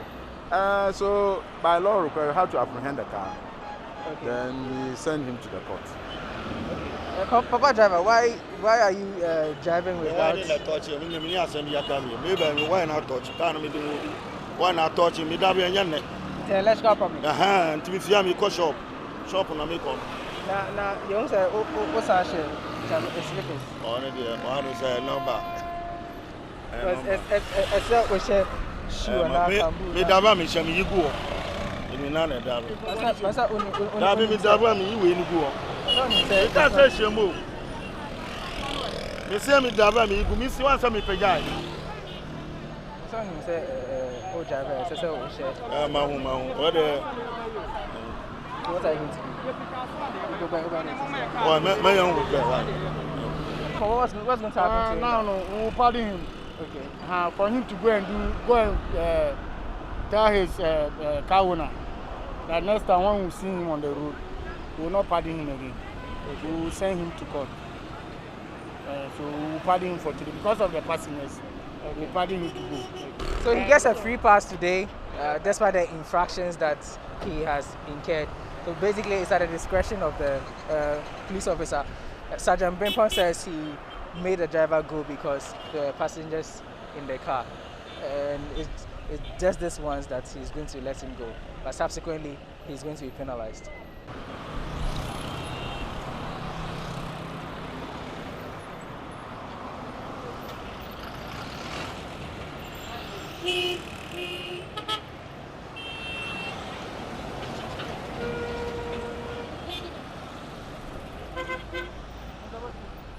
Is there a law which says that drivers need to paste their stickers on the car? Yes. It is. So it's compulsory? Yes, it is in the airline. It is in the airline.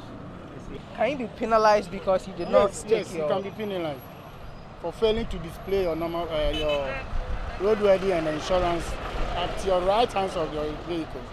You can be penalized.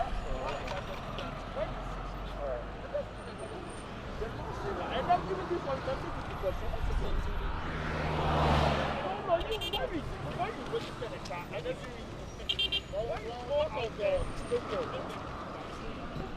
can't see anybody in.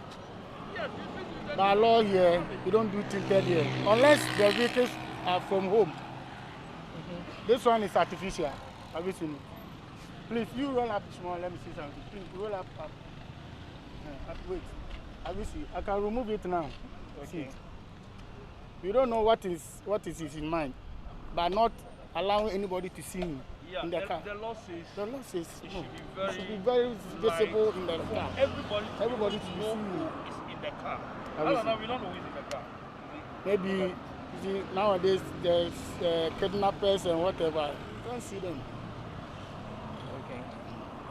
And then the roadworthiness. And the roadworthiness. Why we give it to you? You should fix it at the right side of the. But when you look at so many cars now, they don't fix it. The person will tell you it's an MP, is this. But the law says as soon as we give you the roadworthy sticker, you are supposed to fix it there. It is not for just a show. And then this one, the police can even take you to court for prosecution. These are so many things that people don't know that the law specifies that we are supposed to do. That is it. So we are going to fix it for just a caution. So that when it expires and it goes in for another one, we'll fix it. Now, Mr. People normally when we arrest such people, we remove it. We remove it for them to know that it is not supposed to be there. The tint, it's not supposed to be there. So at what point are you allowed to use tinted windows? Normally the tinters are only meant for the back screen. Yeah, maybe for security reason. Maybe the person is an MP, doesn't want anybody to see it. But the rear front, you are not supposed. Yeah, you are not supposed to use it. And then even it even saves you to be able to look through your window, your side mirror, to see what is happening behind you. But when you tint it, it's always blur. You can't see what is behind you clearly. And that's why they are supposed to remove it. But normally after registration, they take the car out and then the Guru boys does it for them. So it's not supposed to be there. Please, I'm removing the tinted.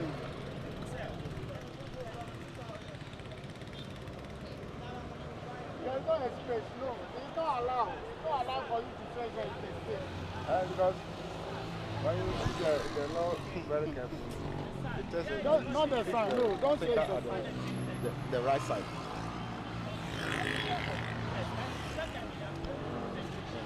But he's citing the sun being. I think 14, 1 or 7. Yeah. The other side.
What's the issue here? We saw that yes, there's a sticker on the plate.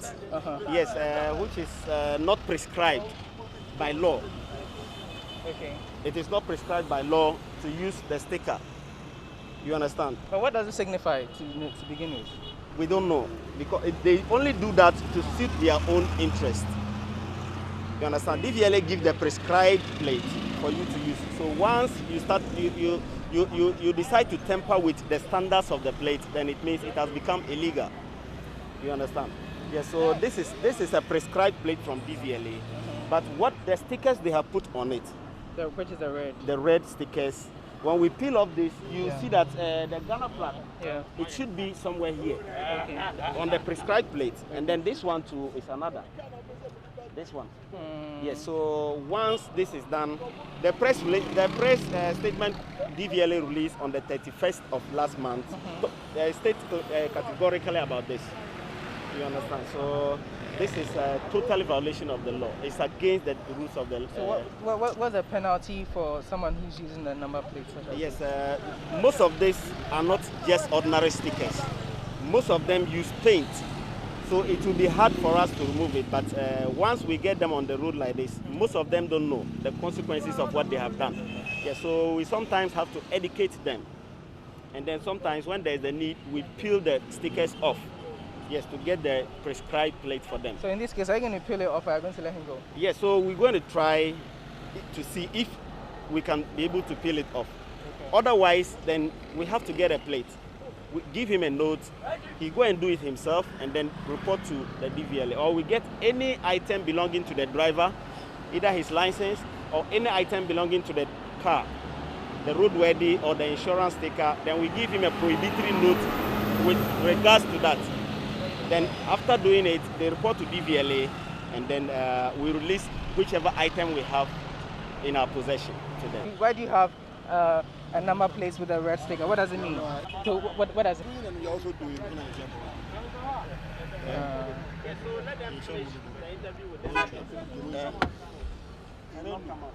By the car owner. Yes, of course. Yeah, the car owner. And so you at least have a fair idea of what happens as far as your registration is concerned. I don't know. I'm not the one who registered the car. You're not the one who registered the car. So if you said it's not the right thing, the best thing for me to do is I just rectify it. Yes, remove it and do the right thing. Okay. That's all. Yeah. That's the only thing I can say. Sure. And then it has been screwed in? Yeah. No, the car, you see, I had that split. Okay. So this is just a screw. I wanted to go and do a new normal plate. When we stopped him, he said he know. I know. He know it's a violation of the law. law. I wanted to go and change. Then I'm going to change it. You understand? I'm a security man, so that's why I don't want to talk to him. Because I know the right thing. Sure. I'm not the one who registered the car, so I can't say anything. That's why I don't want to say anything. You see? Boss, don't worry yourself. I'll change the normal plate. So don't worry.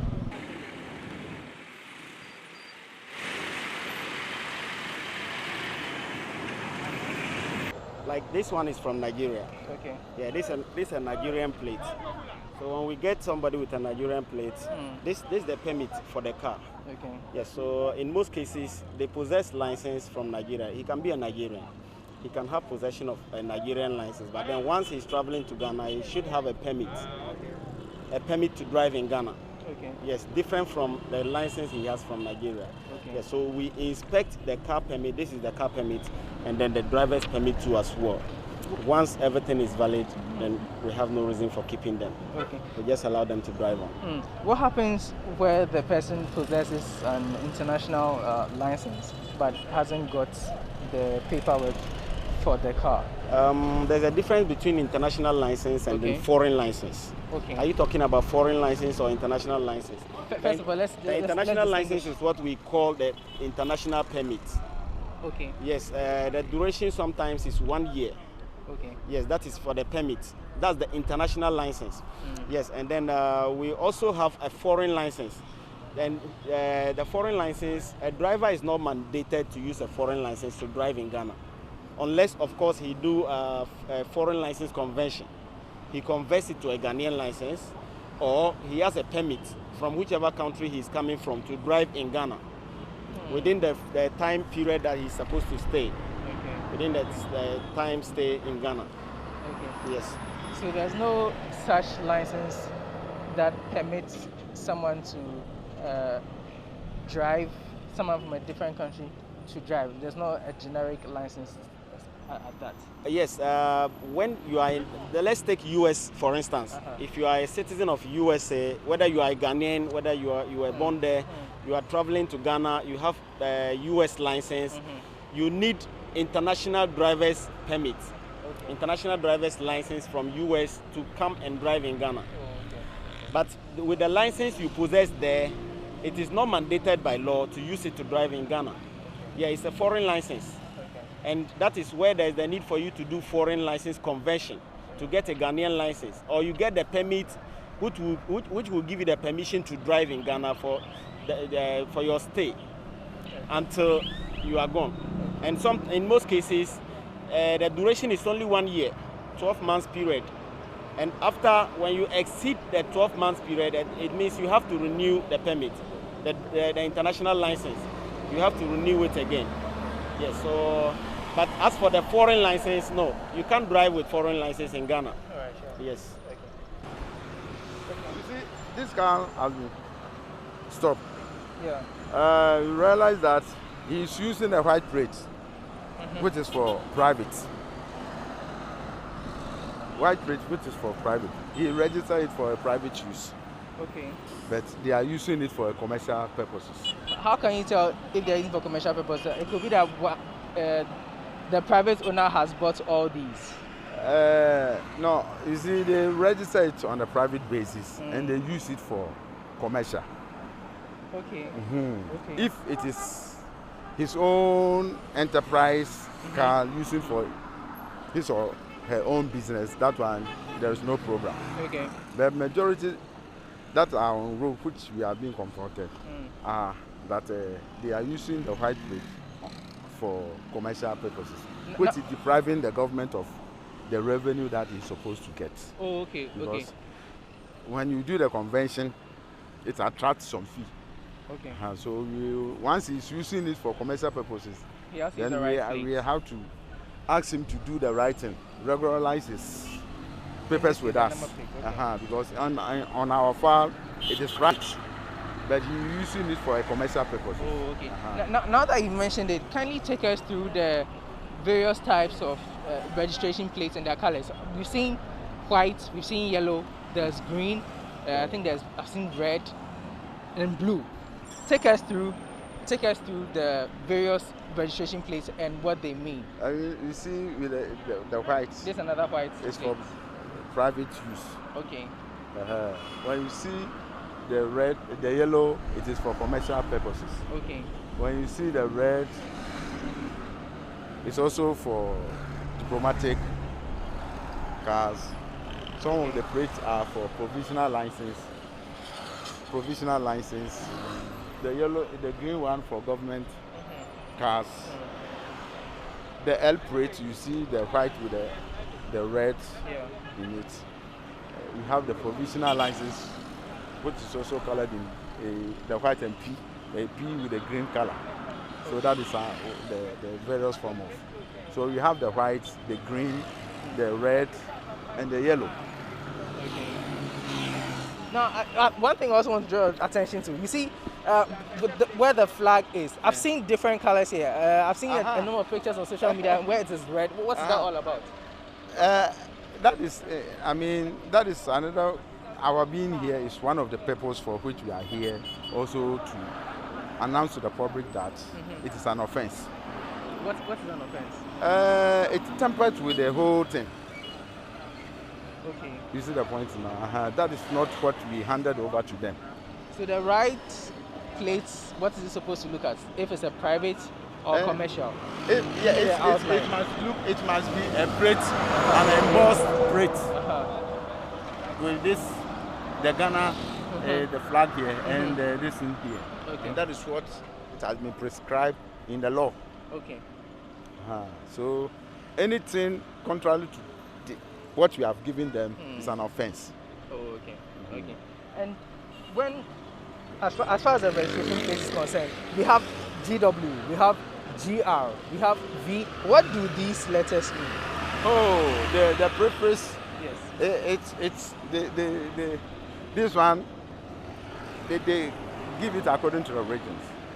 Okay. The region. So you realize that Accra, this could be Greater Accra West, East. Okay. You see the point? Okay. So when you go to Ashanti, AS, Ashanti, Cape Coast, CR, so according to the region where you register it.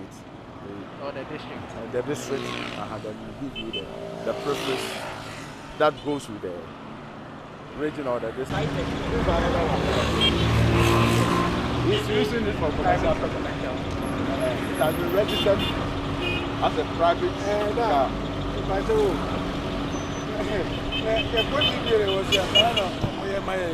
And I won't come to corner. I didn't my wife in a tongue. The store cast my wife in a tongue. The distribute to my area. A month for. So it didn't mean any of the grandca will be stopping the side right now. But one more people now they are above us, right? What is it? Uber officer for Uber person banning. Hi. About my control, I'm a paper. About my police. I want a bit of clarity on what you mean by using for commercial purposes, because the man was saying that he's been using it. You see, most of the time when you see them, oh, I'm using it for my own business. But when you dig into it, they are using it for their own. But when you say for commercial purposes, do you mean maybe you are they make money out hiring of it. the car or renting the car? They make money out of it. With the car? If you are using it for your own business, there is no problem. But where you go and park it somewhere, you take money out of it, then it means that you are using it for commercial purposes. Okay. And for that matter, you have to even change the plate. So what if, let's say you own a shop, probably a provision shop, and then you buy yourself one of these vehicles, and then you that one buy you your stuff. You are using it for your own business enterprise. So that's not commercial. That is not commercial. For your own business, that is not commercial. Sure. So when it's scaling quite rich, we don't have any problem with it. But when it is scaling quite rich and you are using it for commercial, taking money, hiring for people, and taking money from them, then it means that it is a commercial rate. And you know, commercial cars comes to us 2 times in a year. So when you make it private, it means that you will only come once in a year. So you are depriving the government from getting. All right. Now that you mentioned that, I want us to clarify something here. So with these ride-hailing systems, you know, a lot of them are from personal vehicles, right? So let's say I own a car, but I want to use it for a ride-hailing system, but I'll still be using the car as mine. Maybe I'll go to work, and after work I'll use it for the ride-hailing system. Is that commercial or still personal? It's a commercial. So when I want to do that, it means I have to change the number plate as well? Yes, you have to change the number plate as well. Oh, okay. All right, you have to change the number plate because you are using it for commercial purposes. Even though you have registered it in your then it must solely be used on your business activities. But anything that brings in money with a car, are you getting a point? Okay. You are using it for commercial. Tell me, I see that you previously stopped a car with the registration DV. Yeah. And now you stopped one with DP. What's the difference? The DV is from the garage. That's from garage. And the DP from the port to garage. When you bring it to the garage, you have to change it and paste the DV plate over it. So it comes in as DP and then change it to DV? Change it to DV. Okay. You understand? Okay. I see. So what he was... This one, I think it has expired. Yeah, so what he was trying to tell is that DP is from the port. Direct from port. Direct from port. And it's supposed to last for only 2 weeks. Okay. So how do you know that it has lasted, it's elapsed more than 2 weeks? 2 weeks. Now, Now, when you look at it critically, okay. Now the new DP that is coming out is DP, the number, then F. Okay. And this one, it has no alphabet.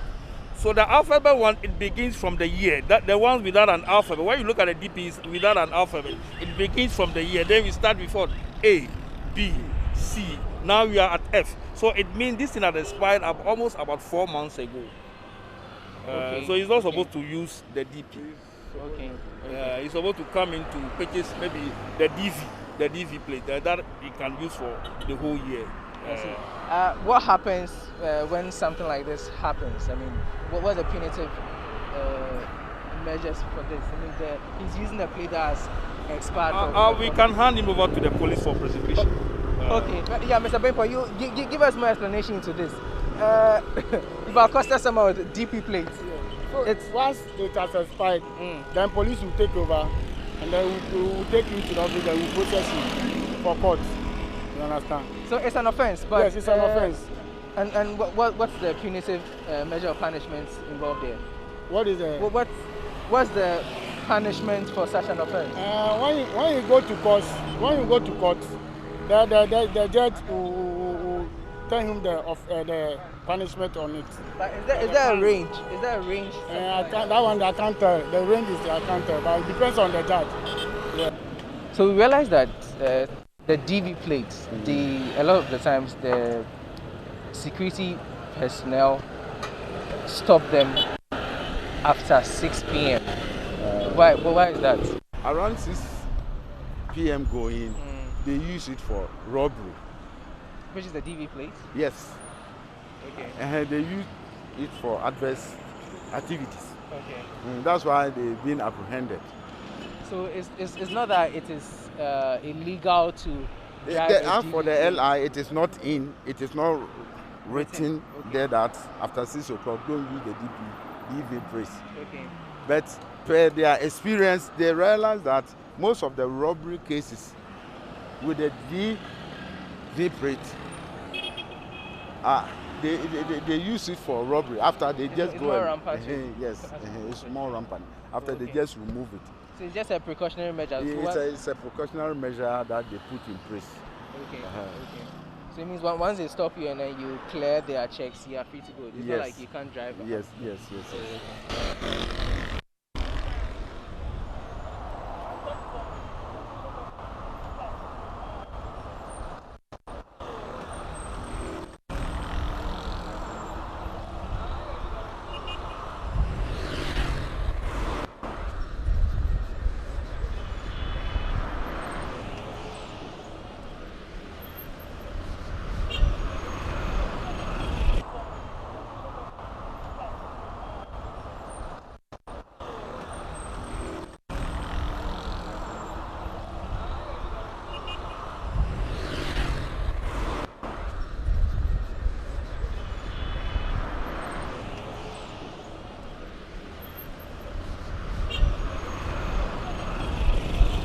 So we've learned quite a number of things today from the compliance team at the DVLA and officials from the MTTD. But Mr. Joseph Obosu is going to give us his final words and basically advise the public. Mr. Obosu, what are your last words? After this last words after this exercise is that the compliance and enforcement exercise is ongoing. And we are there to check those people with the infractions and that of the defects. Okay. And those who does not comply to the road traffic regulations. So we are actually trying to warn the public, try to educate them to know that before they use their car on the road, they must make sure that the car is roadworthy. They must have a valid license. They must also have a valid roadworthy certificate. There are some who are operating with fake license, fake drivers, roadworthiness and others. And when we apprehend them, we will send them to court. So we are just warning the general public. Also, if they want to obtain license, they should come to the license office to come and obtain their license. If anything that they don't understand, especially with the convention of the vehicle from the truck to the van, they should come and we give them the specification for them to be able to enable them to do the convention. So we are trying to educate them, asking them to desist from anything that will cause them to be arrested.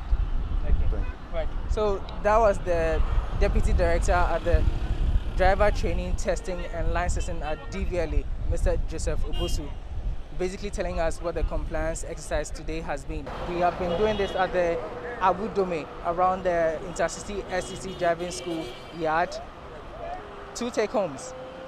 Whenever you import a vehicle for use, do that with a DVLA, especially when you have to convert from a pickup to a truck.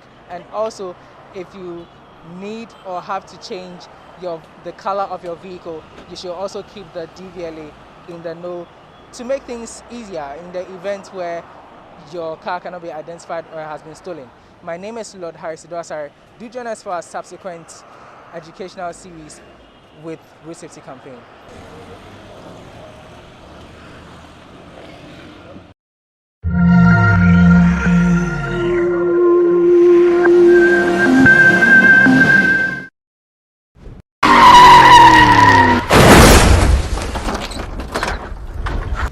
I'm delighted to be supporting the GhanaWeb Road Safety Campaign. Let's be brutally frank. We are losing too many of our compatriots. The last time I checked the statistics, at the end of April, 1,034 Ghanaians had lost their lives to road crashes. We cannot continue on this trajectory. More people have died on our roads than COVID has killed during this pandemic period. That's really striking. We cannot continue doing the same thing and yet expect different results. Expect that some way, somehow, we'll reverse this deadly trend. We need to end the fatalities. We need to end the road crashes. We all now must take greater responsibility. Make sure our cars are serviced, our brakes are serviced regularly. We must ensure that as car owners, we do not hand over our cars to drivers or to our children who have not been properly licensed to use our vehicles. And let us just watch the speed and be extra cautious on our roads. Let's obey road traffic regulations and respect the signage on our roads. The carnage, the fatalities cannot continue. We must end the mass murder that is going on in our country due to road traffic accidents. It has to end, beginning from me, beginning from you. So let us do right and let us save lives.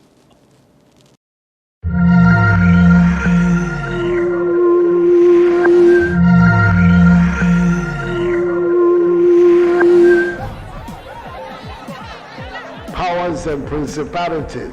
There's so much fire inside me. Tragedy struck when part of the largest hillside at the kosher rubbish dump collapsed. It's going to be fun to see how he goes about approaching this game.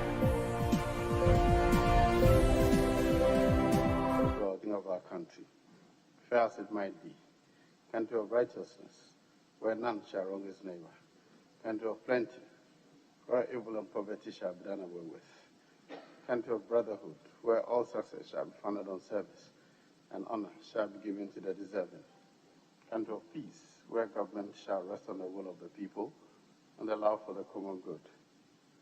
Bless the efforts of those who struggle to make this vision a living reality. Inspire and strengthen our people, that they may give time, thought, and sacrifice to speed the day of the coming beauty of Ghana and Africa. Amen.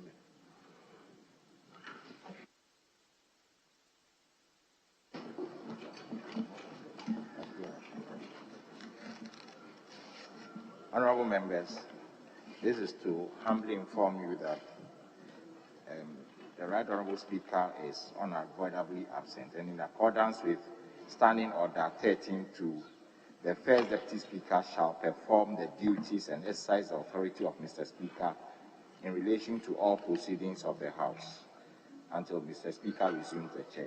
Thank you. Honourable members,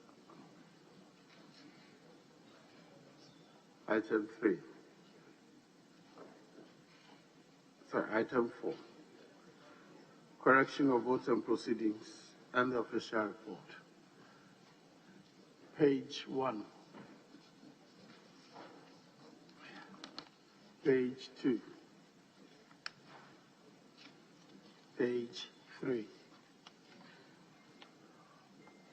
Page 4. Page 5. Page 6. Page 7. Page 8. Page 9. Yes, Honourable Member for Kwadaso. Speaker, page 9, item 12 and 13, minor issues. The last boarding sentence. Share facts on drugs, save lives in commemoration of International Day Against Drug Abuse and illicit trafficking, or World Drug Day, which falls, I think there should be an S after 4, which falls on 26th June each year. Then 13. I think it should be which falls on, since it had already passed, it should be which fell on 26th June. Oh, yeah, so that's what is correct, yeah. Very well. But because of the each year, that's why falls 2 is not wrong. Then the 13, there's an omission of the preposition on. So which falls on or fell on 30th June each year. Thank you.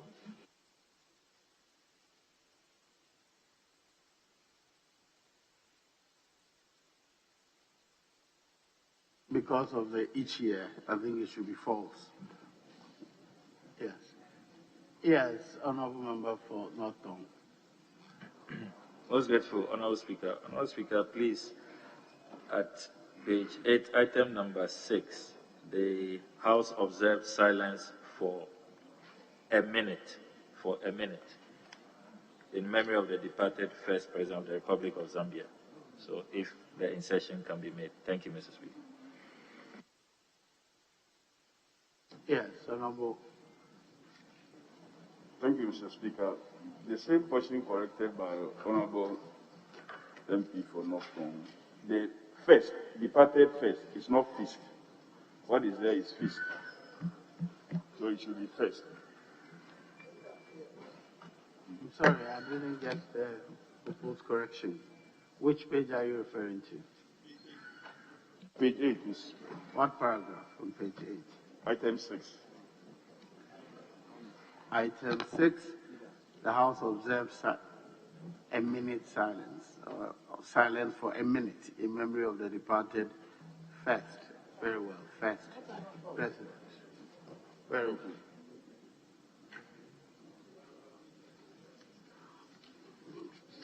Page 10. Page 11. Page 10. Yes. Page 10, please, I want to seek your direction on item 16B, the last paragraph. The Right Honourable Speaker referred the report to the Committee on Communications for consideration and reports. I've been seeing this. I don't know whether it is complete. The natural question that flows is report to whom? Obviously to the House. But I'm thinking it would be appropriate to include report to the House. So that's why I'm saying I want to seek your direction on that, because I've been seeing this all along in the votes and reports. Very well.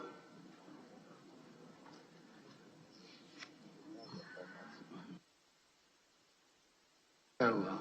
I'm advised that is parliamentary format. We will stick to the format. Page 11. Page 12. Page 13. Page 14. Page 15. Page 16. Page 17. Page 18. Page 19. Honourable members, subject to the corrections made, the votes and proceedings of Thursday, the 1st of July 2021 are hereby adopted as a true record of proceedings. We have the official report of Friday, June 4th, 2021. Any corrections?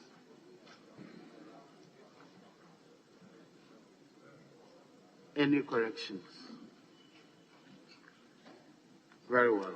In the absence of any corrections, the official report of Friday, 4th June 2021 is hereby adopted as a true record of proceedings.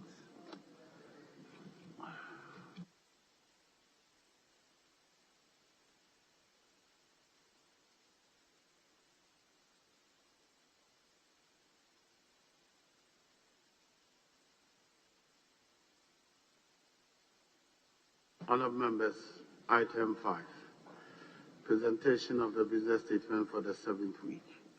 Honourable Minister for... No, now Honourable Majority Leader.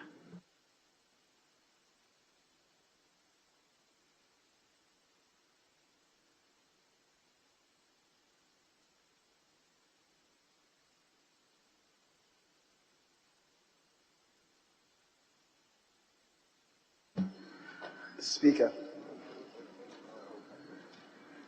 the Business Committee met yesterday, Thursday, the 1st of July, and arranged business of the House for the 7th week, ending Friday, the 9th of July 2021. Right Honourable Speaker, the committee accordingly submits its report as follows. Speaker, you may read any available communication to the House. Speaker, as indicated during the presentation of business statement last week, the Business Committee has scheduled a considerable number of questions for response by some ministers. This is to enable the reduction in the backlog of questions before business of the House begins to increase in volume. The Business Committee has scheduled the following ministers to respond to questions asked of them during the week. The Minister responsible for Gender, Children and Social Protection, 1 question. The Minister responsible for Sanitation and Water Resources, 3 questions. Energy, 5 questions. Health, 8 questions. Interior, 9 questions. Communications, 1. And, as usual, Roads and Highways, 12 questions. In all, 39 questions are slated to be asked in the course of the week. The Speaker, the questions are of the following types. 36 are meant for oral responses, and 3 are urgent questions. Speaker, pursuant to Order 72, Ministers of State may be permitted to make statements of government policy. Statements duly admitted by the Right Honourable Speaker may be made in the House by honourable members in accordance with Order 72. The Speaker, bills may be presented to the House for first reading in accordance with 120, and those of urgent nature may be taken through the various stages in one day in accordance with Order 119. Pursuant to Order 75, papers for presentation to the House may be placed on order paper for laying. Committee reports may also be presented to the House for consideration and possible adoption by the House. Speaker, motions may be debated if there are consequential resolutions, if any, taken during the week. In accordance with Standing Order 160, Sub 2, and subject to Standing Order 53, the committee submits to this Honourable House the order in which the business of the House shall be taken during the ensuing week. Mr. Speaker, as is usual, the Business Committee has set out the agenda for each day beginning Tuesday up to next week Friday. And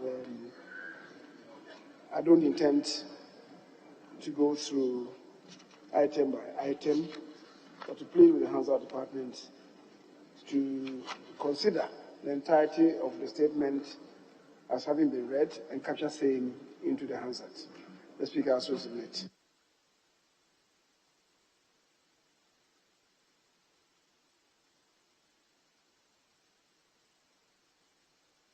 Yes, honourable members, the business statement as presented for the consideration of the House. Very well. In the absence of any comment, yes, the business statement as presented is hereby adopted for implementation in the ensuing week. Yes, Honourable Minority Leader. Speaker, may I indulge you to come under Order 72? 72, not 70, 72.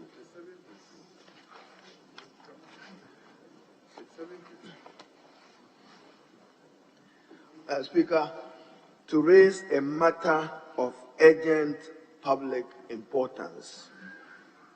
There appear to be a worrying development in the country which borders on the safety and security of Ghanaian citizens, largely led by men in uniform, the Ghana Armed Forces. We have not put Ejura behind us yet. We know that there were some excesses there that resulted in loss of life following the death of Ibrahim Kaka. And then, Mr. Speaker, only yesterday, as I watched some developments in Wa, a very peaceful city in our country, and there is indication that military-civil relations is at its lowest ebb, and the undermine is led by men and women of the Ghana Armed Forces. I understand that a civilian probably snatched the phone of a man who was a mufti. Then subsequently, the military mobilized to the ring road leading to the KJTR in Wa. Mr. Speaker, I didn't know there is a road called KJTR in Wa. So there's a ring road in Wa which leads to KJTR. And you could see men of the Ghana Armed Forces beating and humiliating Ghanaian civilians. The rights and freedoms of those Ghanaians are guaranteed under the 1992 Constitution. Whatever grievances any member of the Ghana Armed Forces has, we are a country governed by law. They cannot continue to take the laws into their hands. We will not accept a state of normlessness in this country, a state of lawlessness led by men in uniform. Mr. Speaker, what is important is that it is not just for those who were beaten. I understand that one person got his leg fractured, and many have been hospitalized, many have been injured. Mr. Speaker, is the fear and panic created in the society, which hitherto is a peaceful society. What kind of relationship is the Ghana Armed Forces wanting to have with the civil population of Ghana? And don't forget, your uniform and your number of ammunitions will not be enough to contain a civilian rejection that enough is enough. So this is not a matter where apologies will be enough for these purposes. So, Mr. Speaker, I'm raising this so that no moral duty to undermine the peace and to abuse the rights and freedoms of innocent Ghanaians. This cannot continue, Mr. Speaker. So I'm urging you to request your Committee on Defense and Interior, Mr. Speaker, to act expeditiously if it means visiting WA, to apprise themselves of the development and the circumstances leading to. The impunity must stop, Mr. Speaker. Therefore, I'm seeking your leave as I raise this matter so that we would ensure that we can continue to coexist. We don't want a situation, and the continuous conduct of the military is undermining civil and public confidence in our Ghana armed forces who have a duty to protect us. Mr. Speaker, I should say this is the conduct of a few of them, fair to them. And I'm sure when the committee comes up, Mr. Speaker, I'll have opportunity to raise issue about the quality of the training of these men. Every trigger happy soldiers, every moment you are happy. What kind of training is that? So, Mr. Speaker, I'm requesting that the Committee on Defense and Interior, under your guidance, takes up this matter, because we risk cracking the civil-military relations, which remains fundamental for the continuous peace and security and stability of our country. I thank you, Mr. Speaker.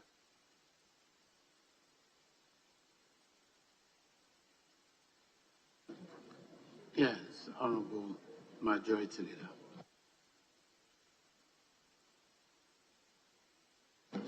Mr. Speaker, yesterday I left Parliament and then we got ourselves cocooned in the facility pursuing some business. And I didn't come out until after 12:30 a.m. Today. So the issue that the leader of the minority is raising, unknown to me. I heard from him when we had the preceding meeting this morning. Otherwise, I have not heard at all. I have not witnessed it. The Speaker, as I said, we got ourselves trapped in a room pursuing some other business. So this might have happened on my blind side. I want to believe that the minority leader is raising this in his capacity as a member of Parliament, performing his representational function, not only as a minority leader, but as a member of Parliament. The Speaker is talking to matters that, as we heard him, occurred in WA. The member for WA is not in the chamber. But I want to believe that the minority leader is adequately and sufficiently informed about the matter he's speaking to. And I think the statement can be accommodated under Order 72, which relates to matters of urgent public importance. Mr. Speaker, the gravamen of the statement that he's just made certainly can be considered as a matter of urgent public importance. I want to believe that he might have discussed the terms with you for your consideration. And the Speaker,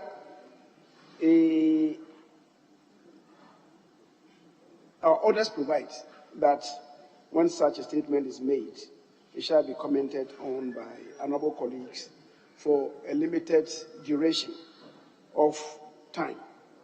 I'm happy that the minority leader ended on the note that the Speaker may refer further investigation of this matter to the Committee on Defense and Interior. I think it's most appropriate, because for now, the minority is with the full particulars of the incident. And I'm not too sure that any of us will be sufficiently clothed with the facts of the matter. we may be indulging in speculations if we begin to comment, which may not do justice to the issue at stake. The leader is telling us about lawlessness that is being led by the military. The statement that he himself made was to the effect that somebody snatched a phone from a man in mufti. It does appear that that man in mufti perhaps was a military person, and that attracted the response. Mr. Speaker, we must admit to ourselves that there's creeping lawlessness, I wouldn't say led by the military, but led by us, civilians, by citizens of this country. Mr. Speaker, and we must own up to that increasingly we are seeing symptoms of discipline in the society breaking down. And that cannot be happy news for anybody. We talk about what we see during electioneering campaign periods. Elections are over. And my colleague mentioned Kejetia. Kejetia is notorious for such activities. And whether Kejetia is in Wa or in Dunkwa or Kumasi. Kejetia, so many places have Kejetia. Dunkwa has Kejetia. And when you go there, life in the evening is not sound at all. All manner of pickpocketing going on there, just as happens in Kejetia in Kumasi or Kejetia in Wa. Mr. Speaker, we must live up to our responsibilities. And I believe the security forces, especially the police, must be much more up and doing to respond timeously to these developments. Mr. Speaker, the Minister for Defense is here because it relates to the armed forces. Perhaps he may have a word or two by way of speaking to the matter. But I agree with the minority leader that all said and done, the relevant committee, in this case, the Committee on Defense and Interior, I don't know whether we will task the entire committee. Perhaps the committee itself could form a subcommittee within the committee to undertake it because of the urgency of the matter. They may have to visit the scene of the incident. And Mr. Speaker, that would really be in tandem with Article 1033 of our Constitution, which provides, Mr. Speaker, I, with your indulgence, want to read, that committees of Parliament shall be charged with such functions, including the investigation and inquiry into the activities and administration of ministries and departments at Parliament may determine, and such investigation and inquiries may extend to proposals for legislation. Who knows that after the inquiry and investigation, the reports that will ensue from them perhaps will help us to shape the activities and control the activities of the military in such usual times. The military, per Article 210 clause 3, shall be equipped and maintained to perform their role of defense of Ghana, as well as such other functions for the development of Ghana as the President may determine. How have we done that? What other functions does the President determine for the military to perform, apart from the defense of the territorial integrity of this country? Perhaps we ourselves should also accept that going forward, we've not responded to the imperatives of Article 210 clause 3. But let's leave it to the committee to conduct this investigation and report to us. Mr. Speaker, given the exigency of the time, I believe that we will have to give them a limited time. I will propose that not more than 2 weeks, they should investigate and submit a report to us. Mr. Speaker, thank you very much for the space granted. Will the Minister of Finance Defense wish to comment on this matter? Yes. Thank you, Mr. Speaker. I wanted to find out whether you wanted people to contribute before me or I should. No, we agreed that if you wish to comment, we will give you the opportunity after that. Yes. It's not a debate. Yes, Honorable Minister, you may now make your comment. Mr. Speaker, thank you very much, and let me thank my honourable colleague for raising this matter. At cost to call him to consult this morning over this matter because of the sensitive nature of the issue. As he said, I got wind of the matter whilst I was in Parliament here yesterday in the evening. I quickly called both the regional minister who was in Accra but on the way to Wa, and also the commanding officer of the unit to find out exactly what the issues were and whether they had officially asked the military to go to town, which they said no. Mr. Speaker, I also got in touch with a member of Parliament for Wa Central, Dr. Rashid Purple, who was very helpful in trying for both of us to find a resolution immediately to quell the situation. And so I can report, Mr. Speaker, that yes, it's true. That incident happened yesterday. The military immediately issued a statement this morning condemning what has happened and promising to discipline the officers who did that.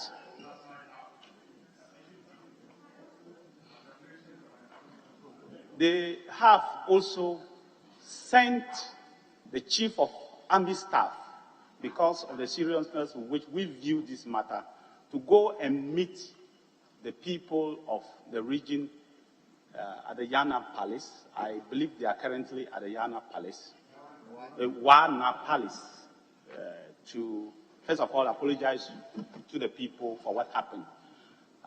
The military's, my brief on the military is that they've had very good standing relationship with the people of Wa in particular, and the people have been very, very helpful in their fight against terrorism and all the things that have gone. So this incident to them is really unfortunate. It shouldn't have happened because, one, it was not sanctioned by the regional minister.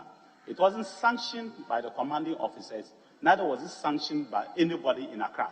It was a spontaneous reaction of some young men and women in the armed forces who moved to town to do that with some trigger they felt was the issue. As the man said, he says that it's true that the trigger was that the military got a report from one of their colleagues that he was hijacked at a knife point in their yellow trucks and beaten, and his mobile phones and money seized. And based on that triggered them to go and misbehave. So the military used these words that what they did was unprofessional conduct. If you look at the statement they released, they themselves accepted that it was an unprofessional conduct, and they are going to quickly discipline them.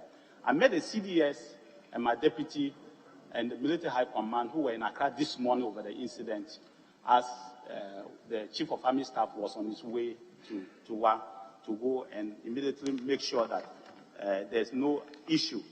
Mr. Speaker, I will not stand in your way if Parliament decides to send a committee to go investigate. It's just that the ministry has quickly also put a small committee from national security, from the defense intelligence, and another person to go there and find out exactly whether there are other remote causes. Because it is simply not a military culture to move to town to molest people. It's not something I've heard before. I know there are several incidents where military men have gone to town to do that, but it is all generated because of other factors. So for that to have happened, I still don't understand. I can't understand why that has happened. So I want them to investigate to the bottom of the matter and find out what really is the problem. Because if we sweep matters behind the carpet, it can create a bigger problem for us. So, Mr. Speaker, I don't have a problem if you decide to do that, but we have already instituted this kind of measures to ensure that that will happen. The military will apologize to the people of Wa for that, and we have identified the people who have been hurt, and we will take care of them as well. I just wanted to assure the people of Ghana like that. But I also want to say that I want to plead with the people of Ghana, particularly my colleagues here, that we should be a bit tempered in matters like this. I just want to plead with you that we should be tempered in our utterances in matters like this when it comes to issues like this. We are building a society, we are building a democracy, and the military are part of that. I can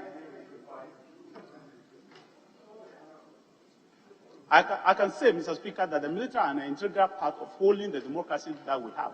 We actually set up and increased the 10th Mechanized Battalion in Wa because of the problems that are coming from the north.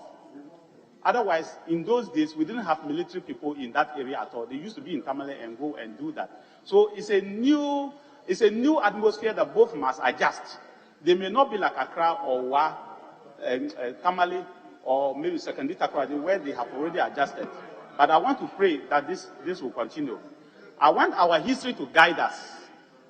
Like I said, we are building a democracy and we are building a country. I just want our history to guide us as we continue to comment on some of these things. But like I said, I will not stand. I also really will make it public to the people and make all the measures that we are going to take public to the people of Ghana for them to know what has happened. Our aim is to ensure that that never gets repeated again. You cannot say that things like this will never happen, because even the teeth and the tongue, you may one day have that kind of problem. But we are insisting that we don't want that thing to ever happen again, as much as possible. So whatever we all do as a body in Parliament and as a country to ensure that we reform it not to get these things to happen, I'll be very much interested in that. And I want to support my colleagues to be able to do that. I thank you very much, Mr. Speaker.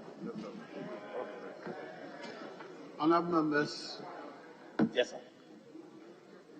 As proposed by the minority leader and seconded by the majority leader, I direct the Committee on Defence and Interior to proceed to investigate,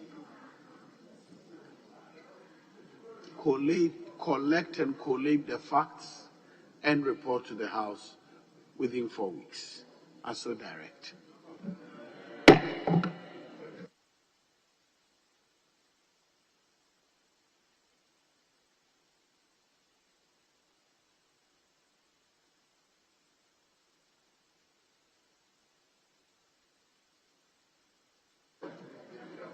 At the commencement of public business.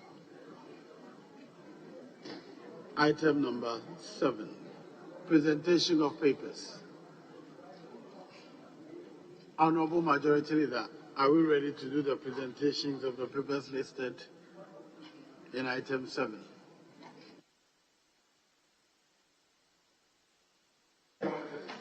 The Speaker, we can do the presentation of the papers.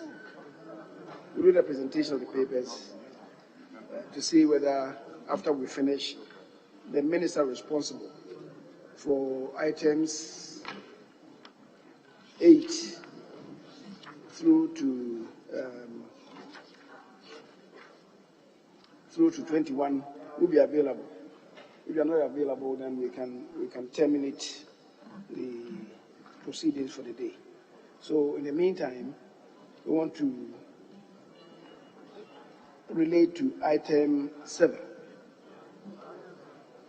Very well. Item 7A, by the Minister for Greater Accra Region. Speaker, items A, B, C relate to just presentation of papers. And since the table of office informs that the documents are ready, I could just present them on behalf of the... Yes, Honourable Minority Leader. The Majority Leader wishes to present on behalf of them. Well, Speaker, there is no objection except that I'll happily second a motion for adjournment after this. Thank you. Very well. A, Honourable Majority Leader.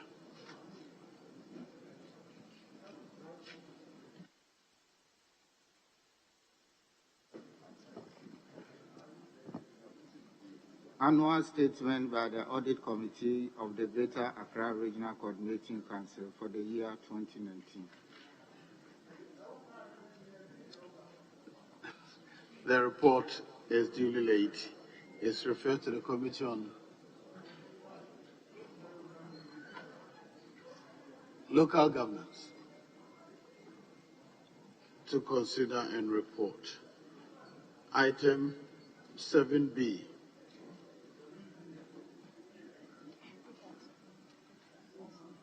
Annual statement by the Audit Committee of the Ghana India Kofi Annan Center of Excellence in ICT for the year 2020. The report is due, so the paper is duly laid.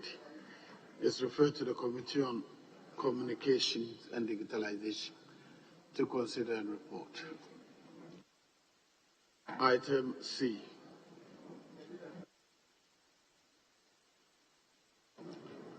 Annual statement by the Audit Committee of the Center for Plant Medicine Research, Mampon, Akuapem, for the year 2020.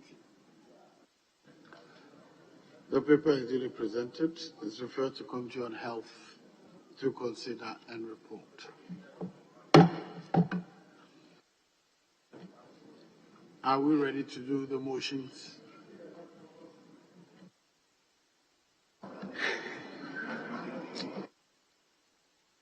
Mr. Speaker, the chairman of the committee, unfortunately, is not with us, and the minister responsible is also not here. I'm told he's involved in some other discussion at the ministry, so he's not able to be here with us the next 1 hour. And because today is Friday, I guess we may have to adjourn proceedings and wait until Tuesday. Speaker, upon adjournment, just a little bit of information to colleagues, so we can have a joint caucus meeting just for 5 minutes before we leave. In that regard, Speaker, I want to move that this House takes adjournment until Tuesday next week at 2 o'clock in the afternoon. I beg to move. Yes, Honorable Montage. Madam Speaker, I beg to second the motion for adjournment. Thank you.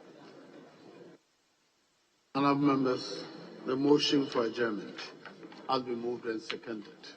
All in favor of the motion, say aye. All against, say no. I think the ayes have it. The ayes have it. The House is accordingly adjourned to Tuesday, the 6th of July, 2021, at 10 o'clock, at 2 o'clock in the afternoon.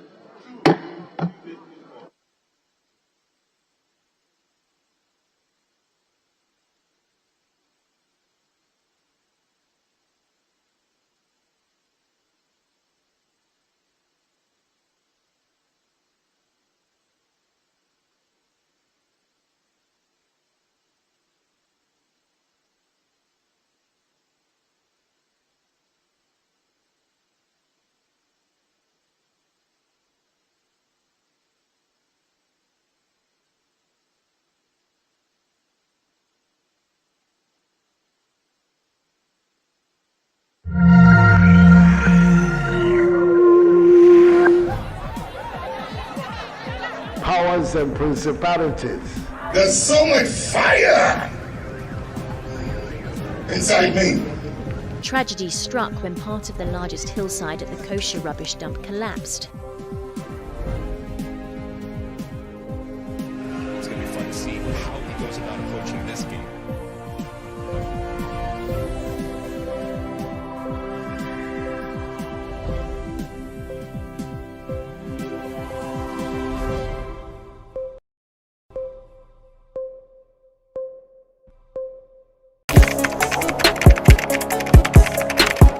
We table issues relating to the arts and entertainment for a riveting discussion, of course, without fear nor favor. The question the presenter asked them was a dumb question. You need to speak the fact and move. Varied views. We agree to disagree. So I would disagree with everything you said. I think that he's a smart guy. I think what he did. No, but I also said he's a smart guy. Yeah. I guess that I'm waiting for the what next. Yeah, I don't think that we have to wait for what next. It sometimes gets confrontational, but that's the beauty of the game. Today you are denying funny face. It's not my brother. Today you are denying funny face. I don't know him. You don't know funny face. It's not my brother. You don't know funny face. It's a package. We meet, we sit, we dialogue, we learn, we progress. My name is Benefo Huabin Abrantepa, a proud blogger, and this is my forum.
From the dawn of time, people have engaged in several businesses.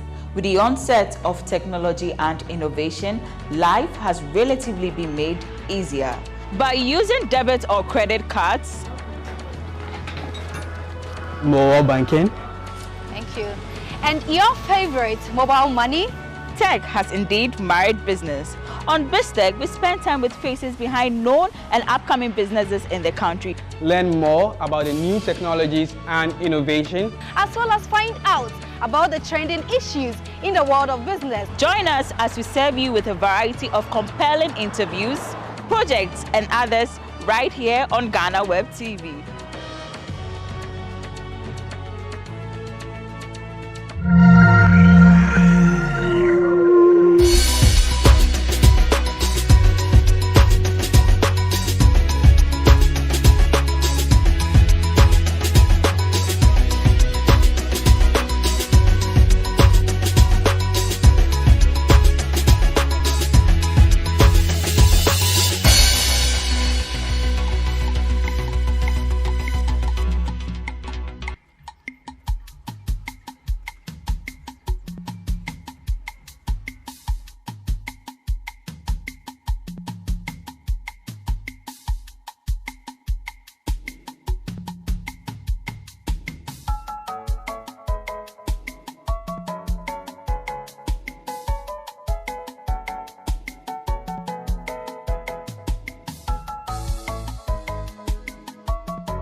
We are still exploring the migration story of the Anglo people. So far, we know there are 3 narrations, and the most prominent is the one about Nochi. But there's more. Did you know Komfo Anokye was an Ewe? Well, the story about that and the makeup of the Anlo State will feature in this edition of People and Places. My name is Wanda Amihigan.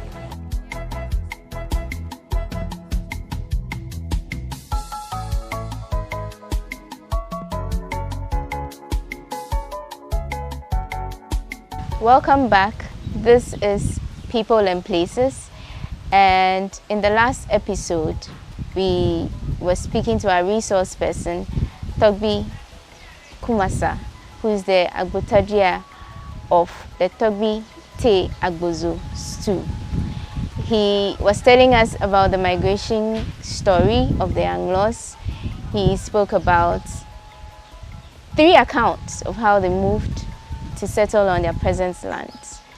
Togbi, from our last conversation, you spoke about twins, Togbi Chali and Togbi Chala, who had a role to play in the migration of the Anglos. Yeah,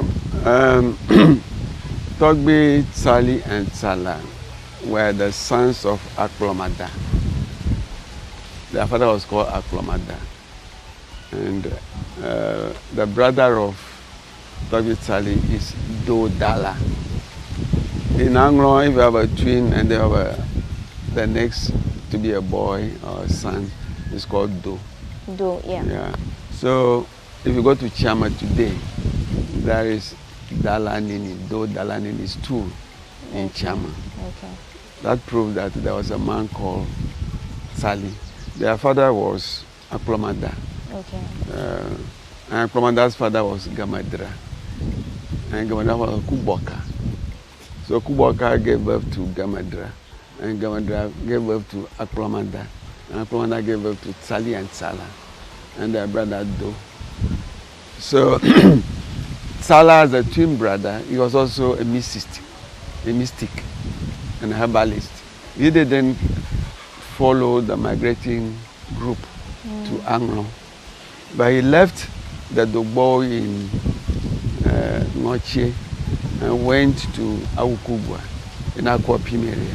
Was it during the period he was asked to go and spy on lands? No, it was Sally was asked to spy, but the twin brother, he just left on his own. He left on his own to Awukubwa. Okay. And he went there because when he was there, the Awuku heard of him. He was a herbalist, so he was there treating people.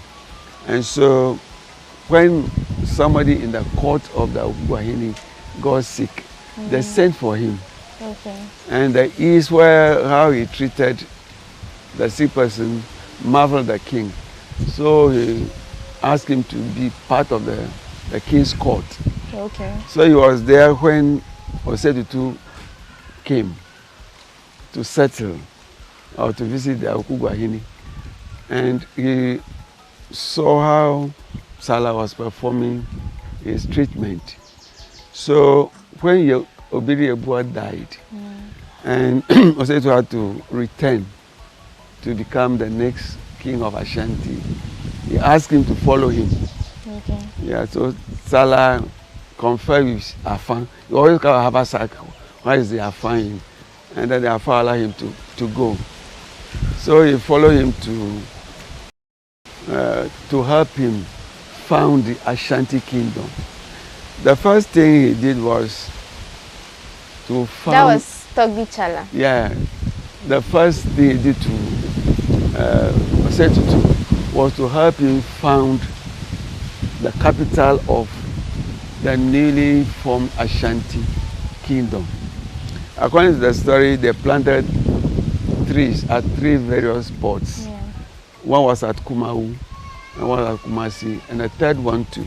Now, the one at Kumau died, but the second one flourished, but it could not bear fruit.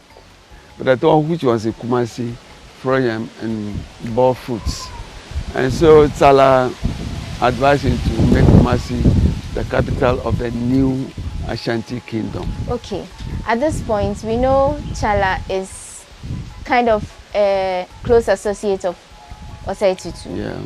But was his name changed, or was he still called Chala? His name was now changed Okonfo from Nochi.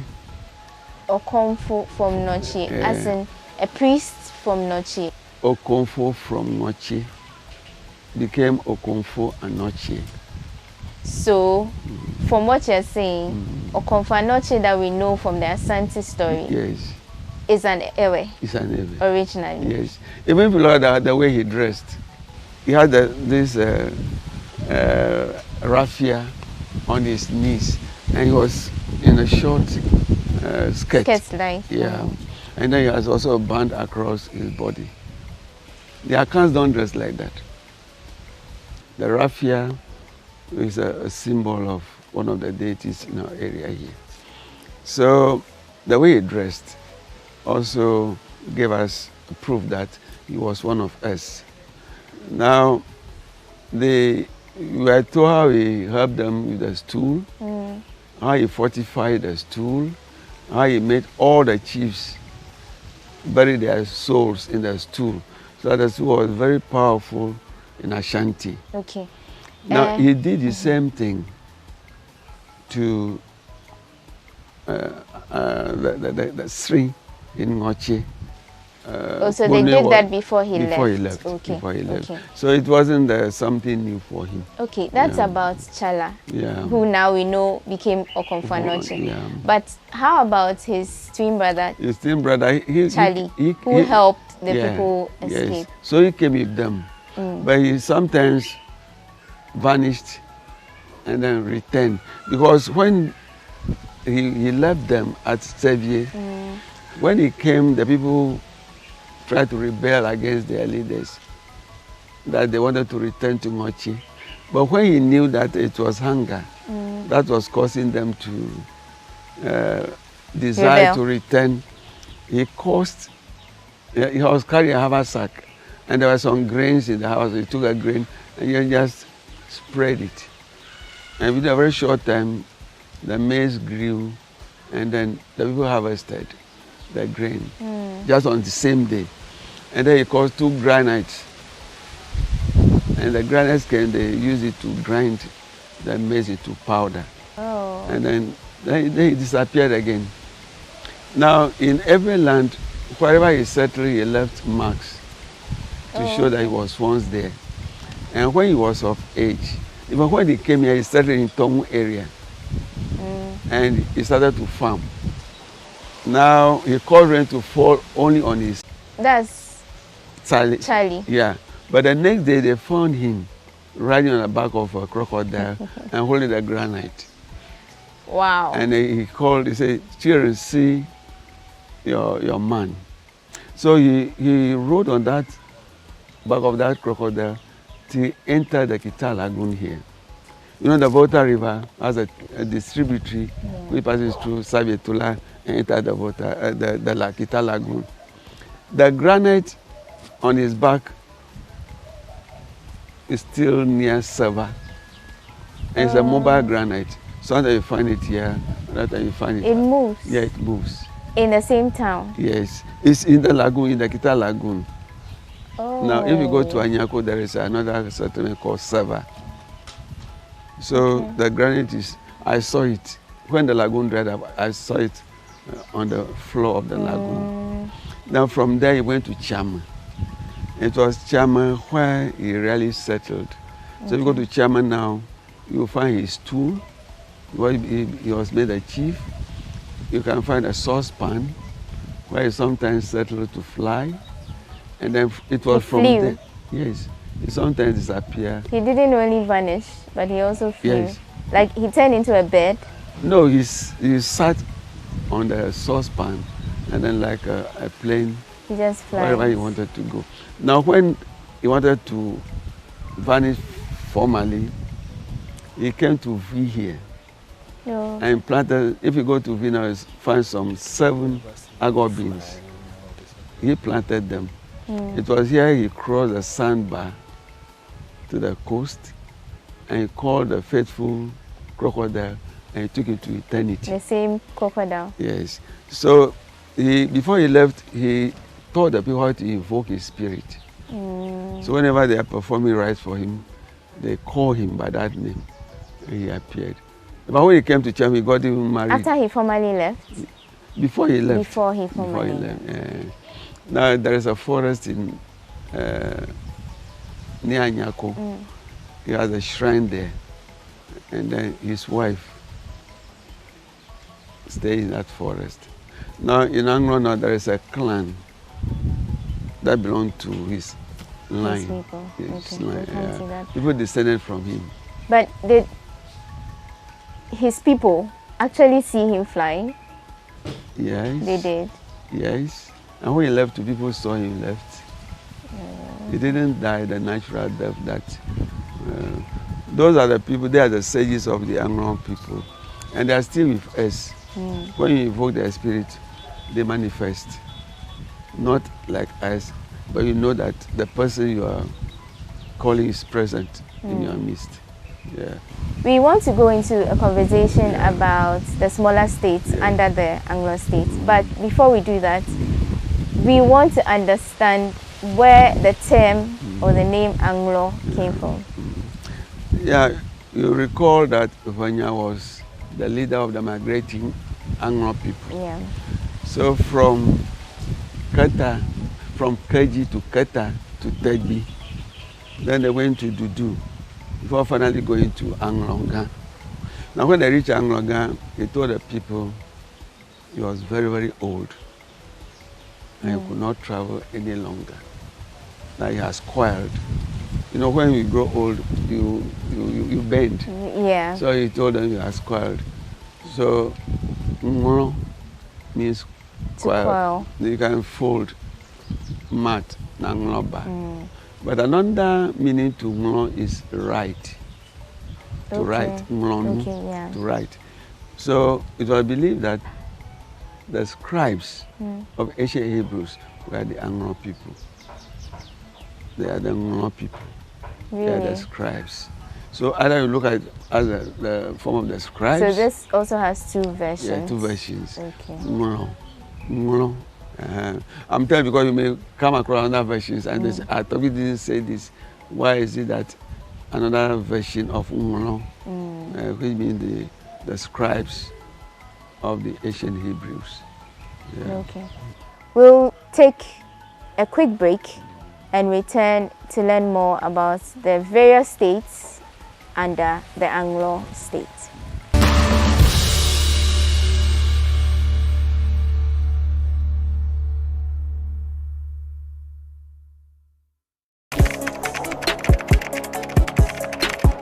We table issues relating to the arts and entertainment for a riveting discussion, of course, without fear nor favor. The question the presenter asked them was a dumb question. You need to speak the fact and move. Varied views. We agree to disagree. So I would disagree with everything you said. I think that he's a smart guy. I think what he did. No, but I also said he's a smart guy. Yeah. I guess that I'm waiting for the what next. To be I answered. don't think that we have to wait for what next. It sometimes gets confrontational, but that's the beauty of the game. Today you are denying funny face. It's not my brother. Today you are denying funny face. I don't know him. You don't know funny face. It's not my brother. You don't know funny face. Humor, we've got you covered. Me from TV3 incident to use me na me face a plan. Me who say be for me who say as I move to an because I say back from my TV3 by ya boom. Yeah. Na ko yuti ya say me patcho. O patcho say. O patcho. Obiabo. It's a package.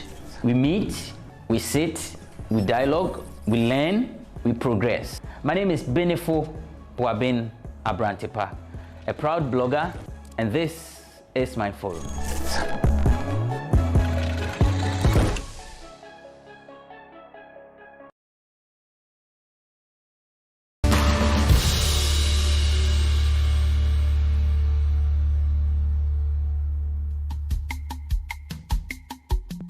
Welcome back.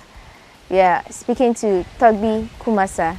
He's going to tell us about the makeup of the Anlo State.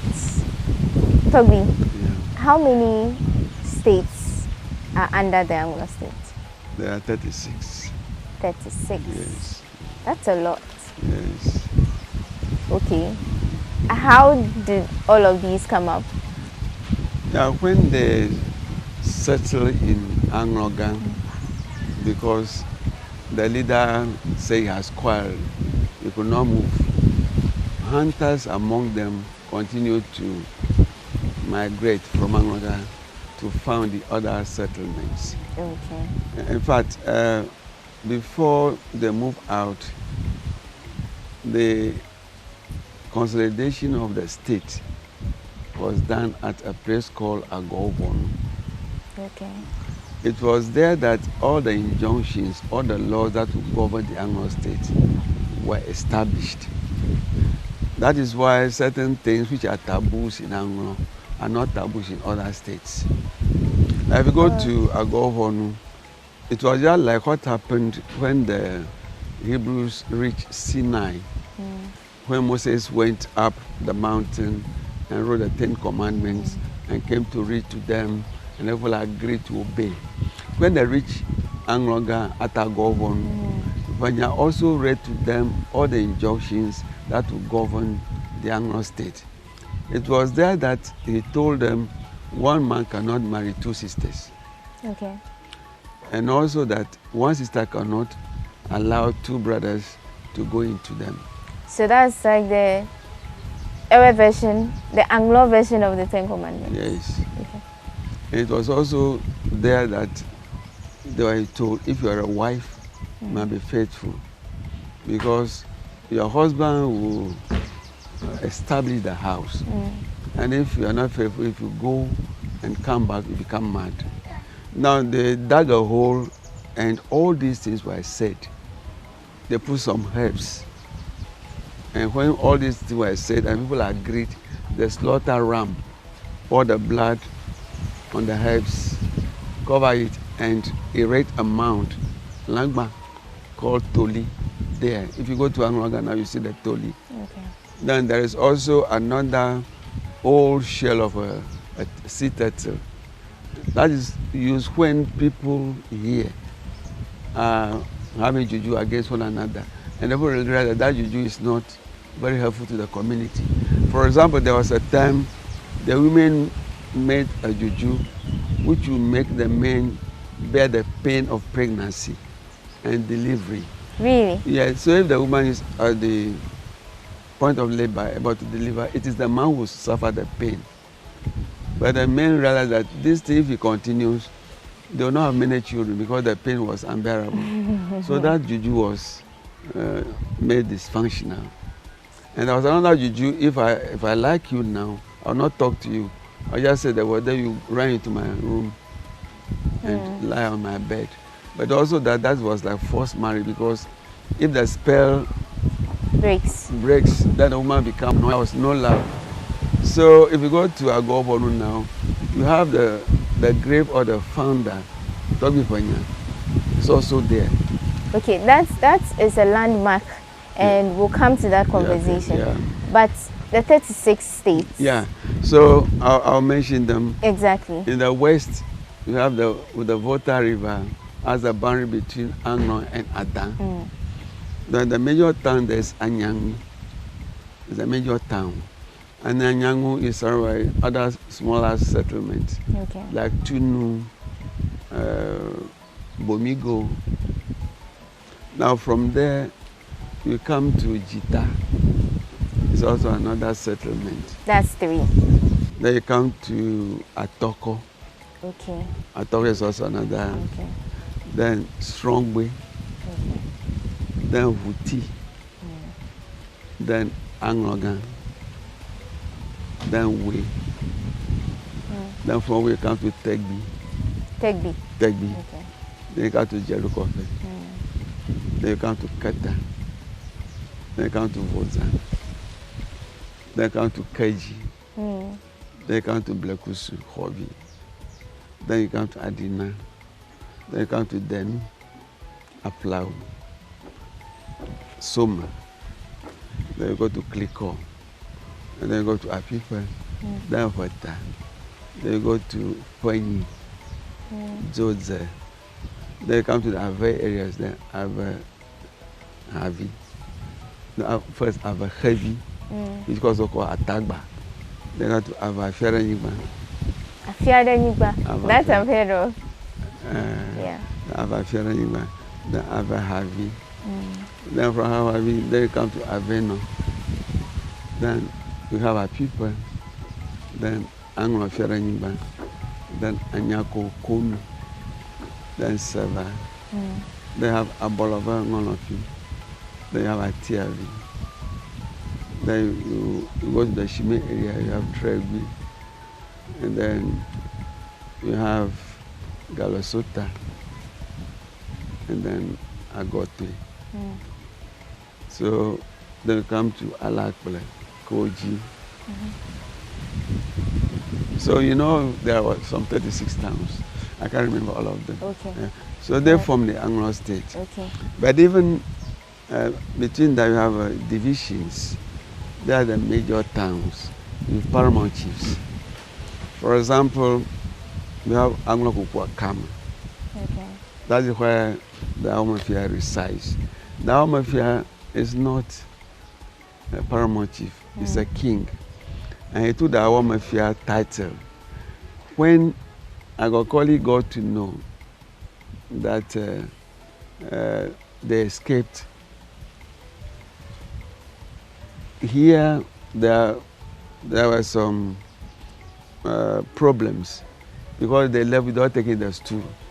The stool was still left in Noche because they escaped by night.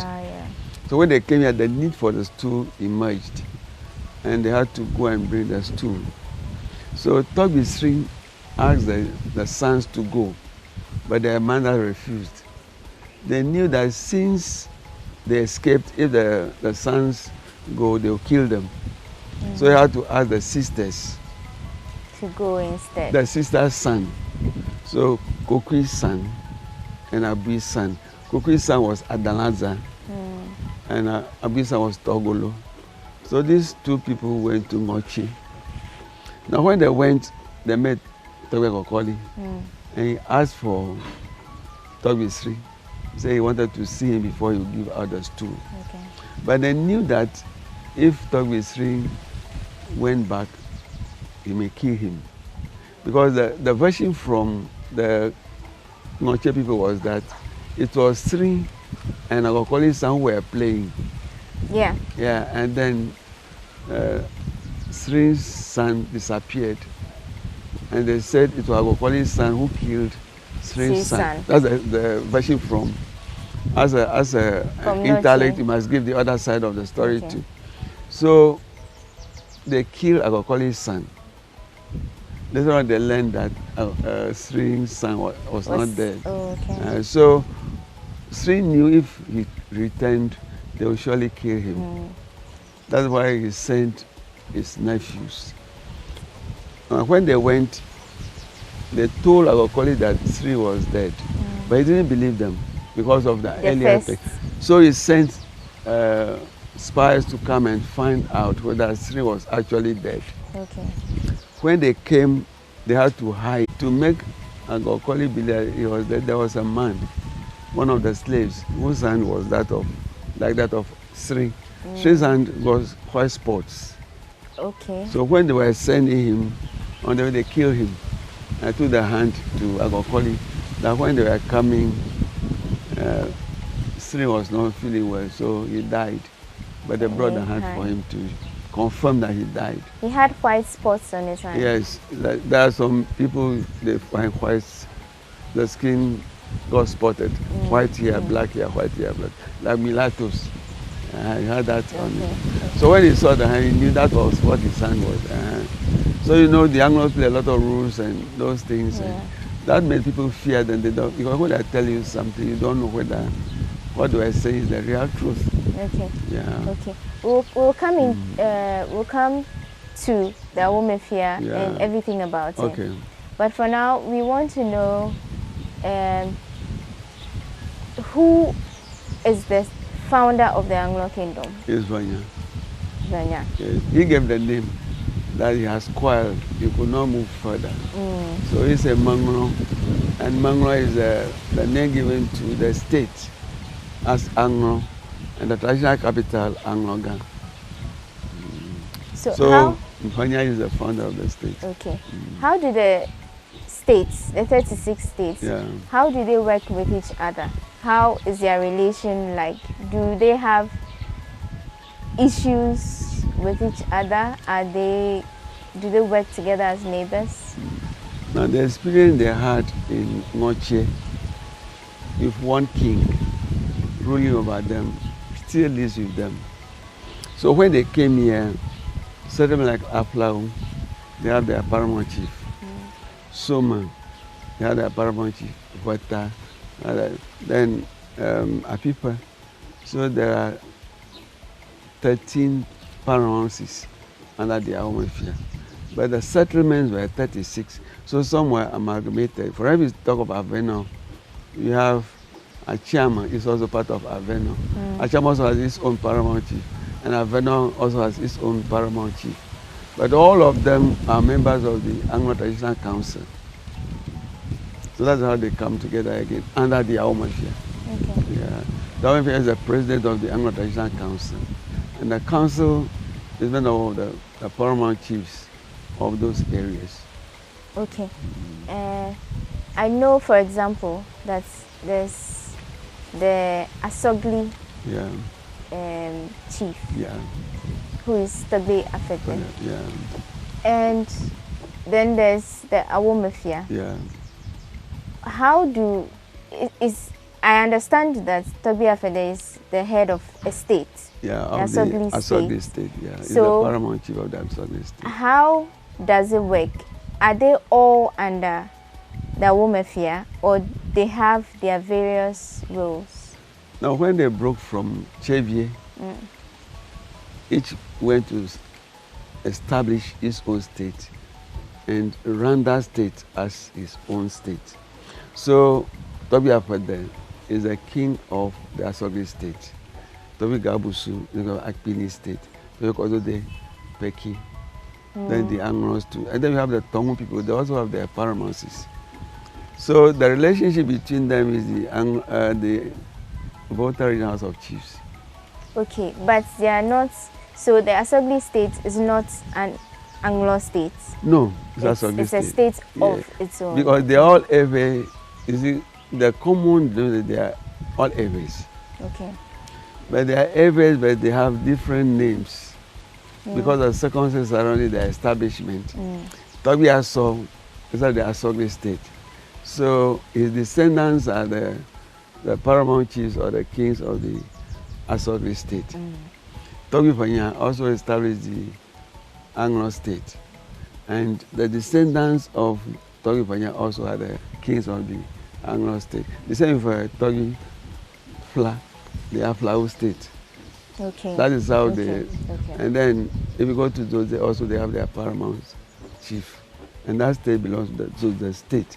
But they're all part of the Anglo Traditional Council. Okay, but not the Anglo State. No, the Anglo Traditional Council is different from the Anglo State. No. Where you are is Anglo Kukwakama. Okay. But the Anglo Traditional area, or the Anglo State, comprises a people, Aflau, Vata, Vanyi, Jodze, Ava Heavy, Ava Ferimba, Ava Habi, Aveno.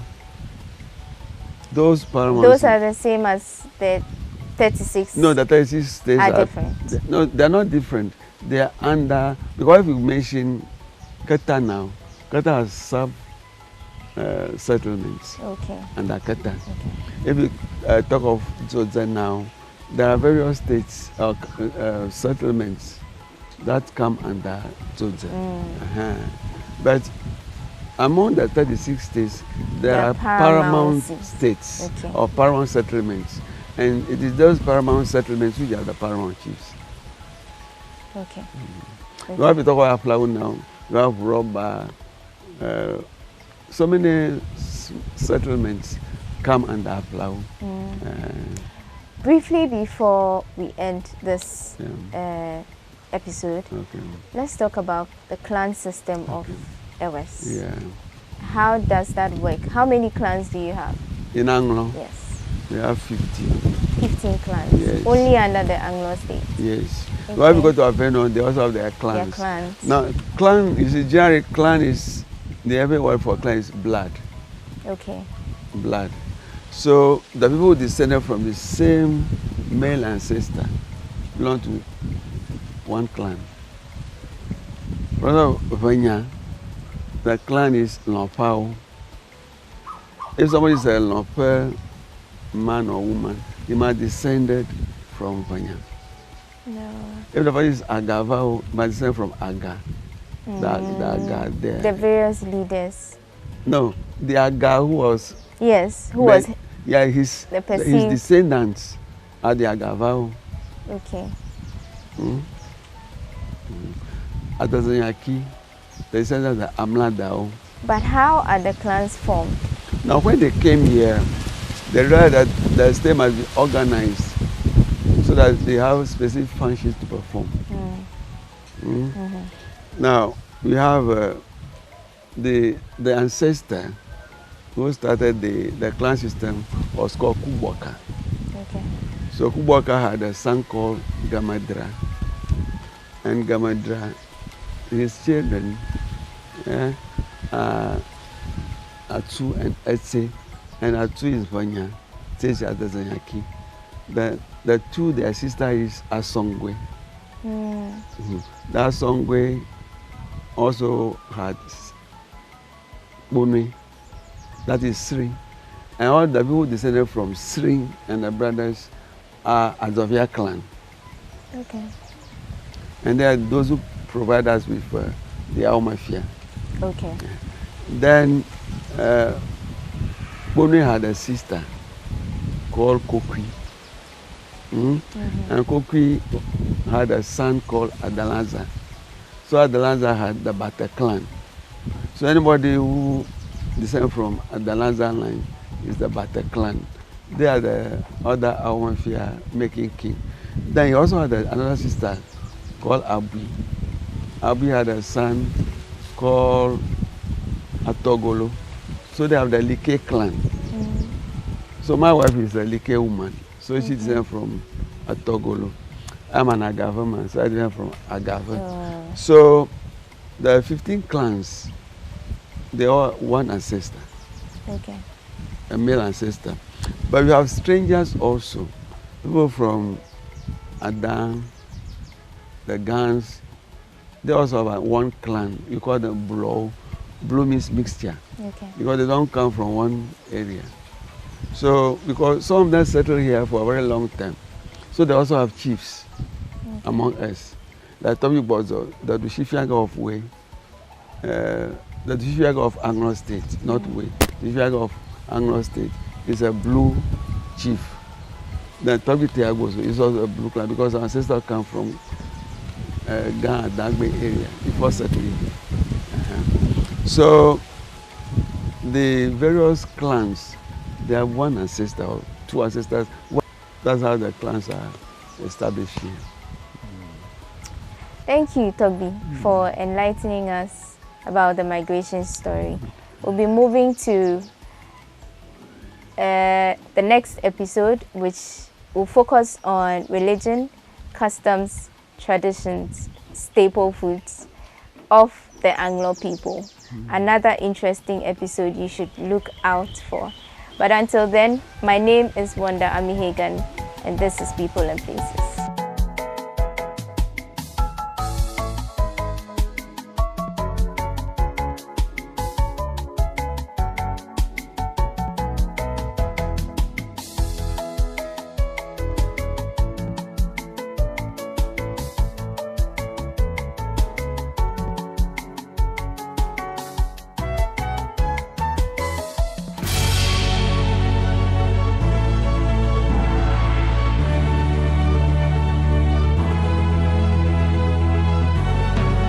From the dawn of time, people have engaged in several businesses. With the onset of technology and innovation, life has relatively been made easier. By using debit or credit cards, mobile banking. Thank you. And your favorite, mobile money? Tech has indeed married business. On BizTech, we spend time with faces behind known and upcoming businesses in the country. Learn more about the new technologies and innovation, as well as find out about the trending issues in the world of business. Join us as we serve you with a variety of compelling interviews, projects, and others right here on GhanaWeb TV.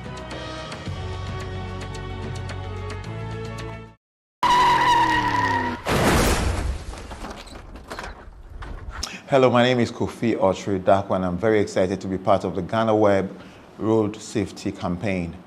Once you get behind your steer, you should know that you're not the only one that you're protecting. You're also protecting other people. So please conform to what you see on the road in terms of the speed limits, go by the speed limits. Another thing I'd like to say is that please, no matter how small it is in terms of alcohol, once you know you're going to drive, don't drink. So go ahead, do the right thing, save a life.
We're not a bit you.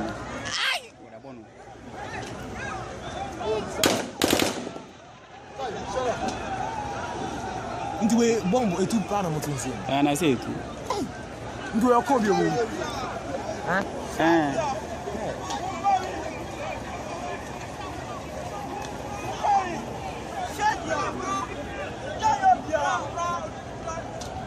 What's that? 5 service no about to police folk are much.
This time back here, Muna.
to relocate from their old place to this new site located here at the Ajay Kotoku.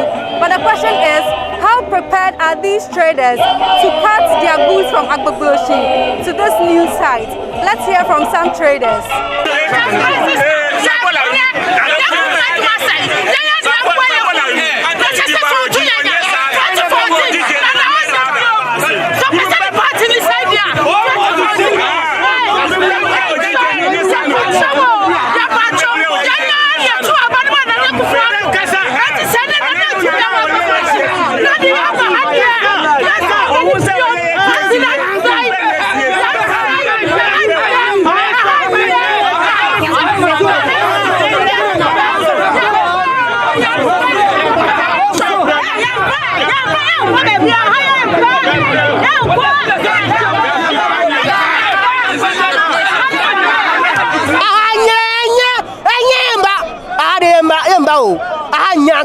Even one line, you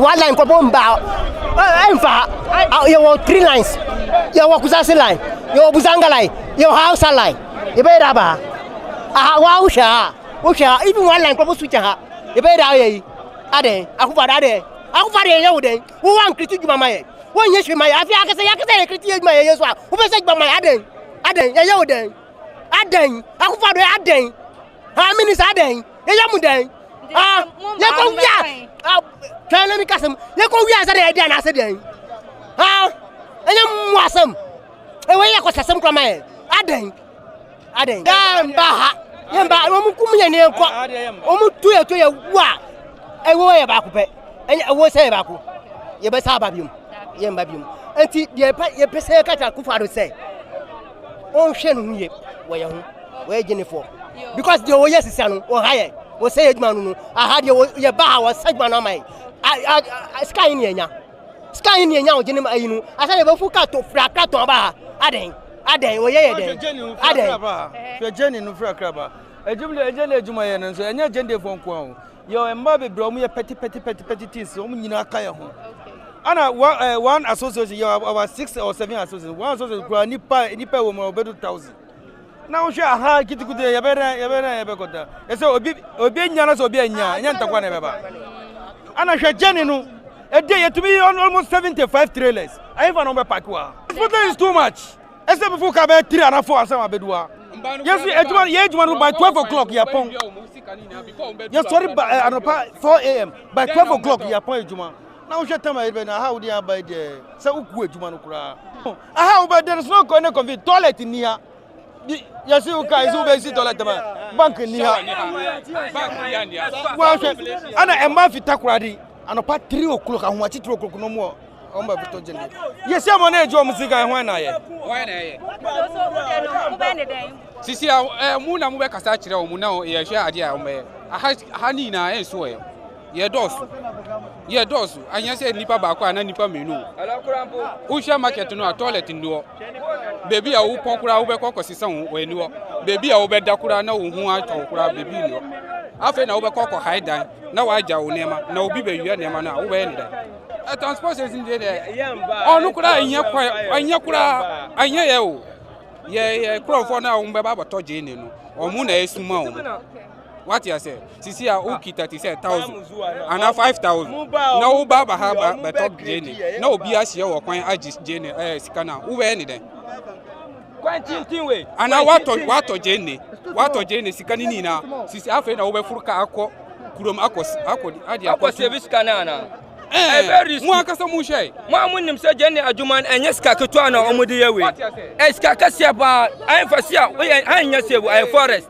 obi kwachu ba bi no tutu je sika na obaye dan ena ha na mudi mu se yamba an enfa nyina kaskura efa je ni ba hanu kura omunya parking place kura ampaki wa ha omunya parking place kura ampaki wa ha enyina e Ghana fo what you say omunya ho se obi ka osape wa foreigner nyina omuyi wa ha ya taba na mana na akufadu are no mpese musisi ye ntiasie hanya maye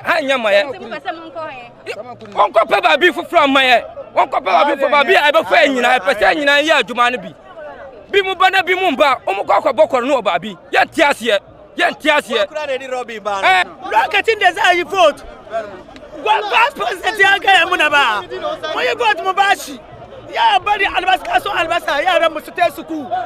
Mu yi fadi nan mu bashi. Yanzu suku nan ne nan ga. Suku nan ba nan ga ba o. Basin nan mata ya haifi basin nan kamar mu da muke sai. Nana mata ya haife shi kamar kam da muka ce zai ga. Nana ya ce da su bai waje kore mu. Mun yadda. Kasuwan ga nana zo ci shi da vas da minister ba mu suwa. Yaya. Kasuwan albasa ya kone. Ya kone na. Ba mu ga ya zo ya tanye mu ba.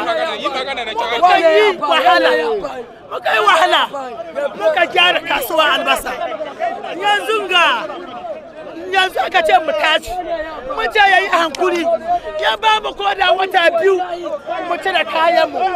Minista wai lai sai mun zo nan ga me muka yi mu ake kifin mam da ya ba minista ba ya yi hankuri saboda Allah kani shugaban mu kifin mam da ya ga minista ba mu ga komi ba mu ji kifin mam ya yi magana cikin rediyo ba mu ga minista ya ce mu zauna ba minista ya nuna mu ba ranar mande na shi bai da aiki ya je meeting nan ne nan ga ba mu so Usha eroso ena hana mu si embra no so sister entry fire half utasie because dene e atakuleta ayakago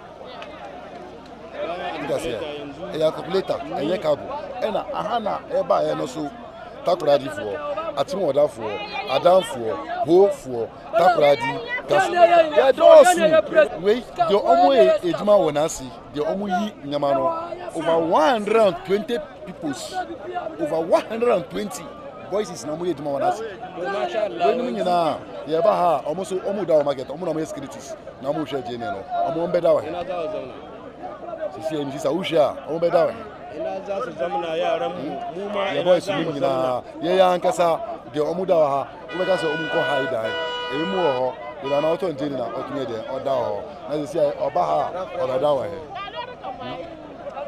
ita ya kamata on pa yeto ene se ye ntu o eni ba na odi ka ma o ene aba ka to se master famiki mami we tuna ka to so ma no ba omis we na de be ma no so ba omis we nya abotre kakra ma e ita se tam so a o isi ade muta maso yenti asi muntu na atu tamu kura nsu o ma tamu no kura ensu ye beto those say one time jene et say intos niti eba one share year 1 week apro o say that niti bomodi e pa do cho on share kakra mai e pa do cho ahani de enye say easy ye ba ha kana ye bebo kamaza anka ye dai je iduma kura anka ye mai ye dai iduma kura yadda sai je ne ni ho Ghana ina da mutum 120 baya gare ni mutumin ga 120 mutum 20 suna da mata sun yi arme wa'in ga 100 nan ga suke kwana kasuwa tare da ni to yanzu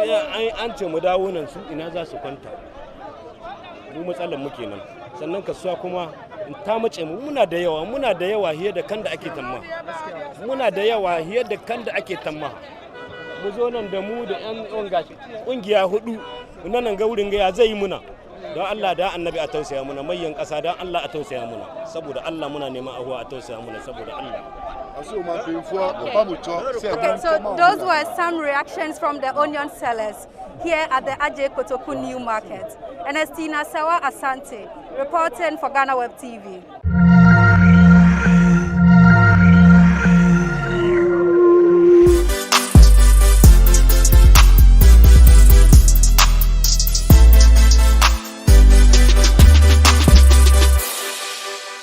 It is another edition of Talkatainment here on GhanaWeb TV. So on this episode, we're going dancing. Yeah, we're talking Kizomba in Ghana. And when we say Kizomba, we cannot do without the king and queen, the known faces of Kizomba here in Ghana. My name is Paulina Deda Opoku, and I'll be sitting in for your regular host, Elsie Lama. We'll take a quick break, and when we come back, we'll begin.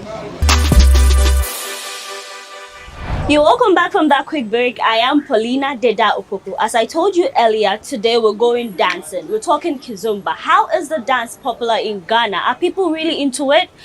And I'm blessed to have the king and queen of Kizomba. So Ebo Anderson Jr., he is Ghana's king of Kizomba. And then Nana Kwatima, Queen, you're welcome. Thank you. I must say it's a pleasure to have you here. I have a confession to make.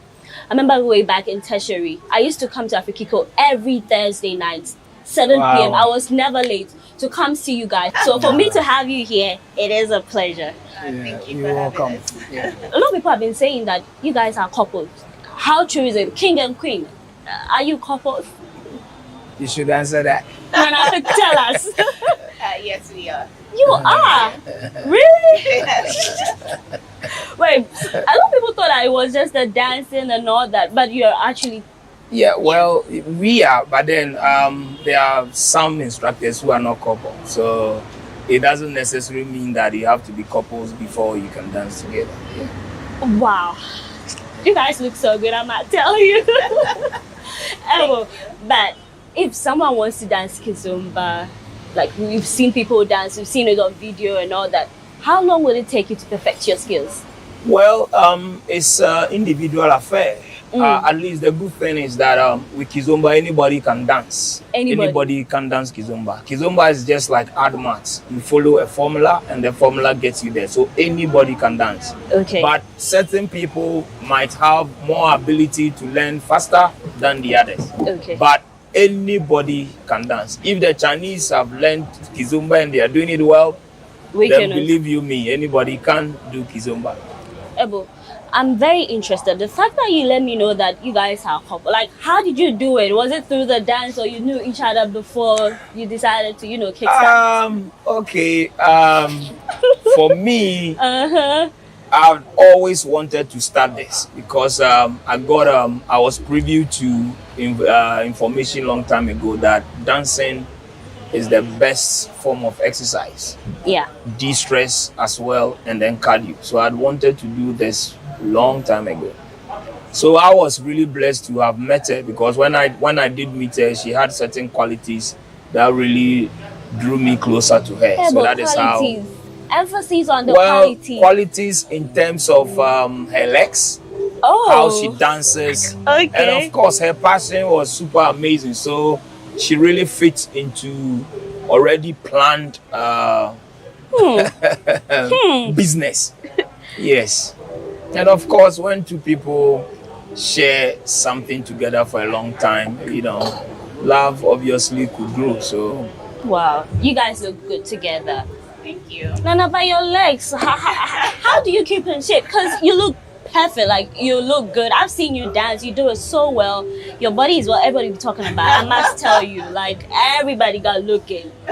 How do you keep in shape? Like how do you do it? It's mostly through dancing. Before COVID, I was dancing almost every day of the week. So I do dancing a lot, and I also check my diet. But yeah, when I get the opportunity once in a while I like to go to the gym as well. Yeah. But trust you me, she sometimes eats kinky after 12 after midnight. 1 a.m. Same goes, we eat. Sometimes people wonder, how do you keep your tummy flat? But we do eat. Well, dancing really stand tall, especially in a case where people are after 40, after 50, you can't exercise like you are 20. Yeah. So dancing really helps. Is a general exercise that really balances the body very well. Okay. Yes, exactly. Because you can be dancing for like 5 hours without even noticing that you've been dancing for 5 hours and sweating throughout all 5 hours. Exactly. So. And then one of our renowned cardiologists is also adding more value. He says that when you move systematically at the same time to a rhythm, it is cardio. The heart responds to rhythm. So when you move systematically at the same time, the same beat, and that is exactly what we do. For example, we have a certain timing. I mean, if the tempo is made, you have to dance consistently to that tempo till the music is over. Yeah, so that is also another value that we should look at. So this whole thing of Kizomba is more of a nationalistic project. The thing is, many people have seen viral videos for after 90 years dancing. before Corona, our last trip was a tour in Arizona. I mean, some of the clubs, when we got there, you realize that the people who came out to meet us were over 80, over 90. Sometimes, you know, you get a bit disappointed. But then when they start dancing, you see that it's something else. They have a lot of energy. Wow. So these are the reasons why we started doing what we're doing. Okay, we realize that Ghana mortality rate keeps dropping. The lifestyle, people are stressed all the time. So this exactly the reasons why we started doing what we're doing. And I might say Ghana alone, we've trained over 1 million people. Over 1 million? And, yes, and people have beautiful testimonies to share, you know, in terms of areas of being distressed, areas of not getting good sleep. You know, people come here and after a while they will tell you, say, look, when they go home and shower, they sleep like a baby. Well, we'll come into the benefits of Kizomba because people do think that maybe it's just for the dance and all that. We'll delve into that. But you are the king, you are the queen. How did you accept a king and say, okay, did it start with a business or you started with a love affair and then you grew into business? Because some people do think that, you know, when you're working and you're in a relationship, it can conflict. Right, yes. No, we didn't start immediately with a relationship. Okay. When we first met, we were dancing salsa before. It wasn't Kizomba at first. Okay. And then when we danced together and he was trying to teach me Kizomba, actually I learned Kizomba from him. Oh, yeah, I brought Kizomba to this country. Yes. Kizomba you are is the our king. baby. Yes. You are the king. So when we started dancing, and then he was like, "Oh, there's this other dance I want you to learn." And then when I found out about Kizomba, I got really interested in it. Very interested. And a lot of people can attest to the fact that once you set the Kizomba ball rolling, it becomes an addiction. You know. Yeah. So we started dancing, and then I guess love kind of found its way in there. That's it. Yeah, but beautiful story. But then when you dance, when two people are dancing, there is no emotional feeling. There's nothing attached, like unlike what others will think. Because when you're thinking, me being the lead, she being a receiver, we are both thinking every split second what to do. If I want her to go right, is she going right? If I want her to come forward, is she coming forward?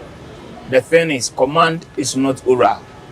Okay? Yeah. It's through gestures, adaptation, synchronization. And all that. Exactly. I got a lot of questions because I've seen people dance and then the whole thing that they do at the back, I'm like, what's going on? So the back thing, the down thing is what we call tarashinya. Ooh. Okay, so Kizomba is a combination of tango and a bit of zouk and other contemporary, moves. Okay. Yeah, so once a person is in motion, unless you don't want to dance, that is when you can really get sensual on the stage. But once you are moving, your mind is thinking every split second what to do. You are even thinking that, hey, people might be watching you, people might be looking at you, so you have to get good. Yeah. So with the experience and what others can also attest to it, nobody dances and you have feelings for the other partner. And sometimes when you come here, for example, you see men dancing together, you see ladies dancing together, but it's simply because it's easy for them to do that because there's no feelings attached. In fact, you can't be sensual on the dance floor. Not even to you as a couple. It has at never. At all. Hey, Nana. At all. Unless, like I said, unless you don't want to dance, you want to stand at one place, then probably. But of course, you want to dance, so not at all. And mind you, I dance with others, and she also dance with other people. So how you manage that, Nana? Or he's yours, so you don't really care? Oh, no, not at all. We are, number one, we are professionals. Okay. So we know how to handle it. And number two, she understands. There is a lot that comes into Kizomba when you're dancing it, because most of the time the man has to be very creative as well as confident, and again he's taking a woman through a storytelling, which is the Kizomba dance. So you cannot be multitasking with your mind, one thing at a time. Exactly. Okay. And once you hold the woman, once you are trying to make her dance, you are thinking about so many things: how not to step on her foot, how to make her feel comfortable whilst dancing. So if you can still think about And other think things about that too. while dancing. Wow, That's a lot. That's a lot. Exactly. That's a lot. All right. So we always encourage people to look at the beautiful aspect of Kizomba. I mean, Kizomba can literally just increase your lifespan, just like that. Just like that. But I see you look young. You guys are in shape. I'll ask the age later. But As for the age, I'm not telling. Let's see how that goes. But when we say Kizomba, where did it originate from? What is the origin? Okay, so Kizomba is an Angolan dance. It's in Angola, it's in Africa. So Kizomba is coming from Angola. And it's not just Kizomba's senior brother, it's called Semba. Semba. So Semba is, you can simply say, a faster Kizomba. It's Semba. So we have Angolan embassy right here in Ghana. And in fact, they are our partners. We don't see much of them because of the coronavirus. But after, they have been our partners. And like we said, in Angola, fathers could dance with their daughters. And then daughters could dance with their fathers. Then the other with their sons could also dance with their mothers, and their mothers could dance with their. So it's a lot of exercise, and it's a distressing tool. I mean, number one thing that everybody needs is a distressing tool. And when you talk about the distressing tools, dancing is number one. It's non-negotiable, followed by swimming. But then the difference between dancing and swimming is so huge. Okay, it's more than, if let's say they put dancing 90%, swimming is like 65. Exactly. So we encourage everyone to learn how to dance. And the good thing is, with Kizomba, you don't need a lot of energy. You need very little or no energy at all. And people sweat. People dance Kizomba. I've seen people and like... they sweat like crazy. Exactly. And another thing too that the cardiologist also said was that the Kizomba moving to rhythm, that one is not just related to Kizomba, but moving to rhythm is also mind training. Okay. You know, as we age, the mind also ages. You know, the mind also ages. So one of the beautiful mind training is moving to rhythm. You see, so which means that Kizomba is everything. I mean, exercise, de-stressing too, it's cardio exercise, and it's also a beautiful mind training because, you know, people who have not even seen Kizomba love Zouk music, okay, because it sounds good in the mind. King, Zouk music, is it the song that is played that you dance to? What is the Zouk music? Okay, Kizomba is very similar to Zouk music. I mean, the rhythms are the same. But then the good thing about Kizomba is that I was told it's different. It's absolutely different. Very okay. different. But then who can dance? You said anybody can dance. Anybody can dance, yeah. But I've seen you how you move. Like as a lady, your waist has to move and all that. Some man might think, oh, I'm not too flexible. I'm not a good dancer. We all say, I think I'm not a good dancer. So I'm like, how long am I going to keep up with this thing? Can I pick up the steps? You said it's for everybody. Yes. Everybody. You want to answer that since you're a lady? It's one thing about the body movement, everybody has different body shapes and body types. Yeah. How my body is going to move is going to portray different to how your body is going to move, even though we'll be in time and we'll be in sync. So I never tell anybody you have to move just like how you do another person, but you move how you feel comfortable moving. Okay. Because it can never be the same. And then yes, the body movement, like I said, is what we call Tarashinga. So there is also a very simple rule that you need to follow. And then with constant practice, you can twerk, as some Ghanaians want to. In fact, every lady wants to learn how to twerk. Yes, please. And with Kizomba, it's so easy. Yes, please. No matter your body size, your body shape, even if you are rigid, as soon as you start Kizomba and you learn the formula, you start twerking. So the skill comes with time. All right. Some people, for example, once they learn it, they practice in front of the mirror periodically, and then you see them doing it. All right. Exactly. So Queen, if someone comes to you like, okay, I want to do the training, how long will it take for you to get perfection, to dance like how you do? Sometimes, well, a lot of the times it depends on the person, because some people can't pick up as fast as others. Like me. But I don't know yet. some people cannot pick up as fast as others, but there are people who can use as minimum as 3 weeks to be able to pick up the basic and be comfortable with the basic and actually be on their way to intermediate. And then there are others too who it can take about 3 months. 3 months. To be able to, yes, to be able to. So do you have class? You have class? Oh yeah, yes, we do. For example, you can learn online because when the pandemic came, I mean, COVID. obviously you had to put things online. So we have online class that you can join at any time in your office, in your home. And then Afrikiko. So Afrikiko Thursday is Kizomba section. When you come here, it's free to learn. 7 to 8 is the classes, and then after you practice everything that you've learned. And then Friday night, Accra City Hotel. Accra City Hotel, Friday night is beautiful. Yeah, definitely, of course. I can't wait to take my Kizomba lessons. Like, I'm eager. I'm just ready to dance. But let's take a quick break and let's move straight to the discovery section with Barbara Esinam Bonnie. We'll be right back. When you speak, the earth trembles. When you rise, all knees shall bow. When you roar, the mountains melt away. With your blood, we are set free. Oh, when you speak, the earth trembles. And when you rise, all knees shall bow. When I was about 17, 18 to my 20s, that I had a personal encounter with God. Aside from just knowing God from church and all that, I had my personal encounter with God. And that encounter is what made me decide that, yes, I know you said I would do it, but now I want to do it. So, yes. So my music journey was always me in the background as a band member, soprano, singer, and all of that. I was waiting for God to let me know, because if he chose me and he orchestrated all of this, I needed to be sure that it was the right time, or else I'll get frustrated. And I knew, because I had worked with people at the prime of their careers, so I saw the frustration they had to go through, and I wasn't ready, so I was just going to wait for God. So whilst I was working, I was still, church girl, normal, but in terms of starting the music, we started in 2019. That's when I had this leading in my spirit to start. Couldn't juggle both, because see, like today, weekday, we're here. If I was in corporate, I'll probably be in the office, so I couldn't juggle both, so I had to drop the corporate. So what's the feedback from some of your fans? What's the feedback?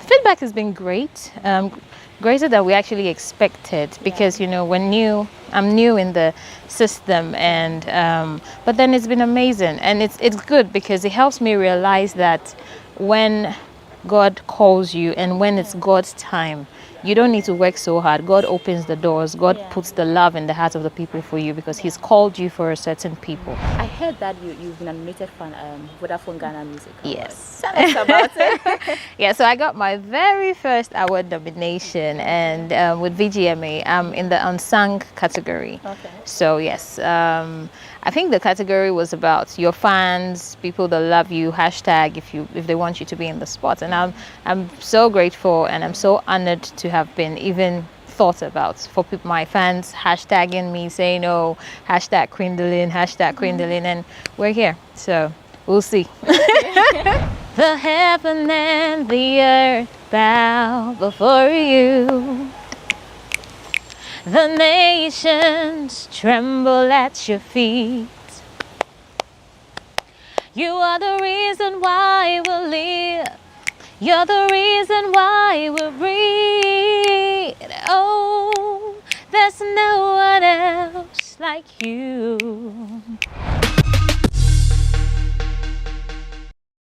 Thanks, Barbara Esinam, for the discovery section. King and Queen, we're still here. But a lot of people might think, okay, I want to dance Kizomba, I want to do this, I want to join the classes. Are there any rules that we have to know? There aren't really any rules. Okay. But we always say that the women should put on comfortable shoes, no sandal, no slippers. Heels. If you're comfortable in heels, but it has to be kind of official or formal. How many inches do you have to put? It depends on you. Depends however on you, much you can work in it. And Kizomba is a very responsible dance. And so we want people to be neat. And because it's also closed dance, want you to smell good too. Yeah, you have to smell good. You have to take good care of your. The men have to check yourself. your armpits, and the women have to check their Check hair. Because it's true. Because it's like you're so close. Yeah. Come on, if you have offensive smell, it's not good. I'm not gonna enjoy the dance like that. And then also, you know, after maybe when you come, obviously there is food and drinks around. So if you have some gum somewhere after food, you know, all these are very We don't want necessary. any. Exactly. Yeah, so if you're thinking of joining the class one of these days, you have to smell good. Don't come with your slippers. That's it. That's it, Queen. But the exercise bit, like we said, is non-negotiable. It's exactly what everybody needs. Okay. Especially after 50, 40, 60, 70, 80. They should come. I mean, Kizomba will give you that stretch. And it's a very healthy dance. All right. Yeah. All right. But Queen, before we went on the break, we were talking about some of the challenges that you see, maybe as a couple dance and all that. What are some of the concerns that people have raised? A lot of men have issues with letting their wives or their girlfriends dance Kizomba because they think it is too sexual, which is not the case at all. It's the aesthetic that appears sensual, not sexual, sensual.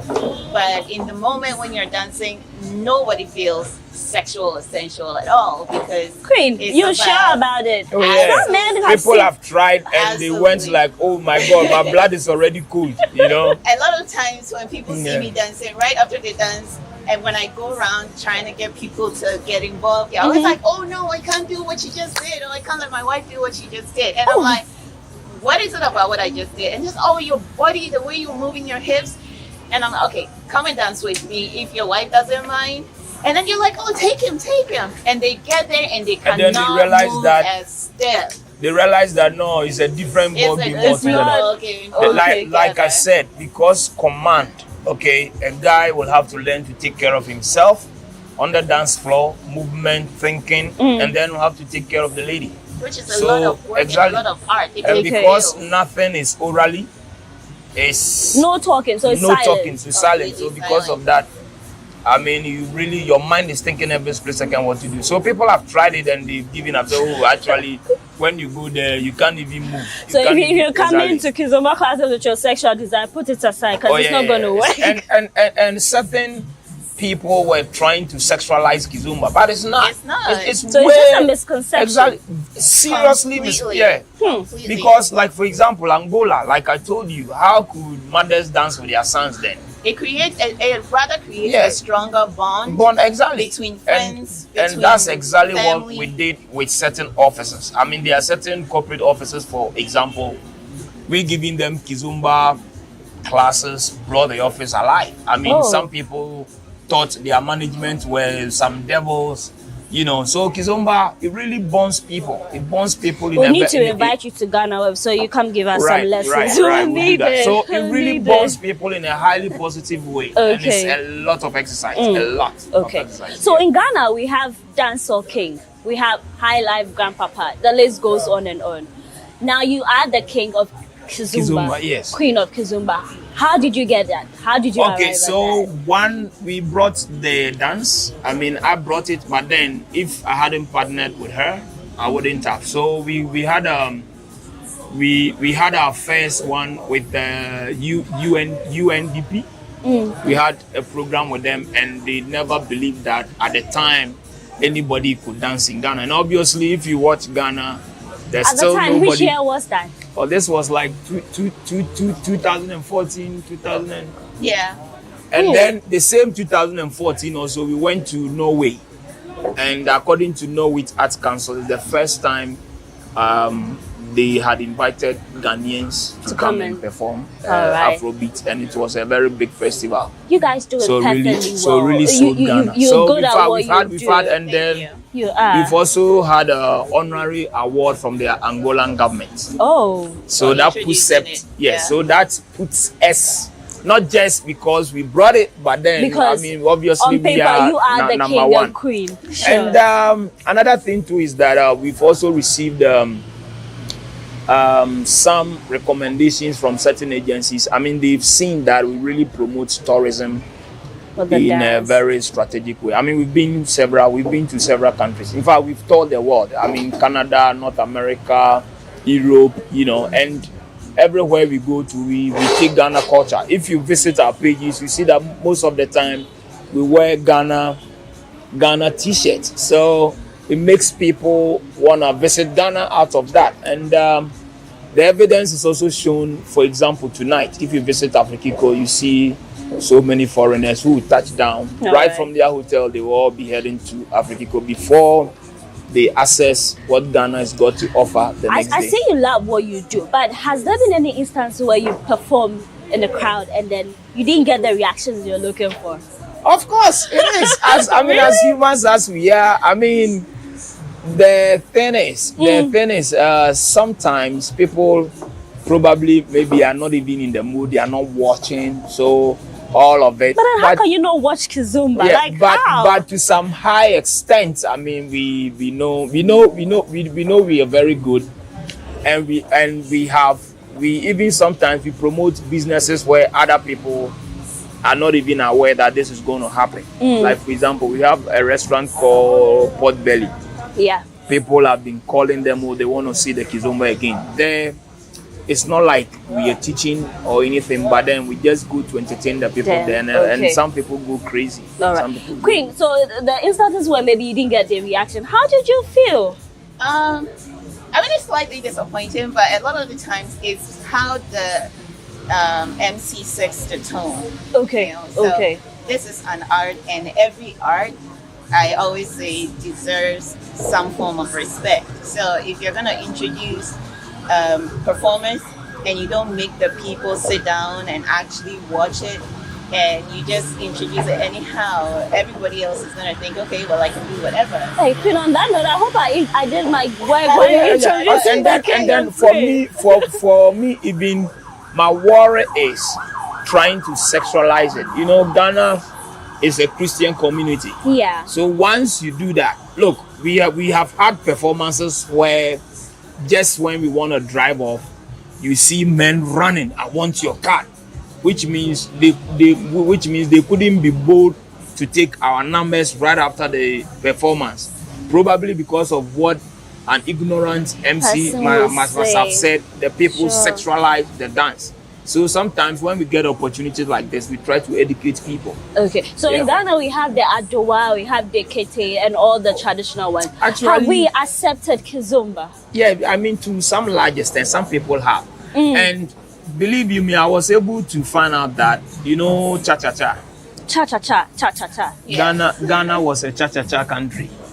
So Osibisa, you know Osibisa, I know Osibisa, and certain live band, Western Diamonds, and you know they all know how to play the song Cha Cha Cha. And even to date, most of the live bands, if you invite them for any outdoory or anything, their first intros are all Cha Cha Cha rhythm. So according to our fathers, every night they used to go out to dance cha-cha-cha. When the Queen visited our first president, they danced cha-cha-cha together. So what happened was that the consistent schools that we had, later prevents people to meet after 6 p.m. in groups. So that kept them home. That is how the whole thing was lost. But Ghana was a cha-cha-cha country. Well, we had it. So it's no like doubt that we have the king and queen and the people are getting more into it. But do we have a community, like a community that we say? Oh yeah. You know, we are not like a community. Like I told you, we want you to be a nationwide thing. Okay. You know? Queen, let me ask you, is the business lucrative or you just dancing for the fun of it? Girl. It is. It is. Where the money resides. Okay. Yes. Tell to me. It is. There are two aspects to the dance. There's the dancing and then there's the business aspect. And thank God he's really good with marketing. Oh. So he brought his knowledge on board, and the dancing pays bills. He pays for plane tickets. He pays for my shopping. So I have no complaints. We're dancing for life. And if people are watching, in fact, We have had opportunities to teach outside. We've even had opportunity to stay outside. But the opportunity is open to so many people. Okay. If we can't stay, others can stay. So if you want to teach outside, for example, there is a Ghanaian who's in Germany who is doing so well. There are many others. Now, the salsa king in Colorado is a Ghanaian. Wow. One of the Kizomba kings in Canada is also a Ghanaian. So the thing is, for them, they have huge dance academies everywhere. In fact, every 100 meters they have a lot of dance academies. Do you think we should have something like that in Ghana? Because I see have dance classes. Oh yeah, yes, we will get there. But the thing is, they have the numbers, and it's amazing. The dance, they don't even get enough dance instructors. Wow. So if you can train with us to some level, or you can train elsewhere to some level, that you can actually communicate dancing, because we have dancing language. Okay, and there they know better. So, and coming from Africa, you really need to be good. So I need if to you take can this do that, opportunity. I need to take it. Apart from the whole journalism thing, I need to go international. And Okay, also, I'll come. if you travel, and I mean, obviously you did not school there, you can't get a better job than being a dance instructor. You really get connected. And the networking, believe me, you don't want It'll to blow your mind. It's amazing. So with all this thing you're doing, you train people and all that. When you finally have kids, if you finally have kids, are you gonna let them join in and hand over the baton to them? Well, it's a company. Now Kizomba Ghana is a company. So obviously when we are not there, others will run it after us. Yeah. It's a limited liability company. We pay taxes and everything. So obviously if you're out of the scene, others will take it up. Okay. But then with this whole COVID era, we are in a COVID season, we're all talking about social distancing and all the things that have. You're saying that when you come dancing, you have to be neat, hygiene on point. But then how do you ensure your safety whilst you're teaching people? So this is what we have discovered. We try to encourage people to wear their masks still. And now, thank God, there's vaccine, so many people have taken the vaccine. But guess what? All our students all over the world, not even a single one got sick. Why? Because even in the home, when you exercise, the body generates a certain level of heat.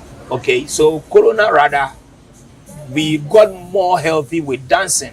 You should have said, not even a single day did I get the symptoms, So, like I said, dancing is a lot of exercise. And guess what? Another thing too that we've discovered from doctors is this.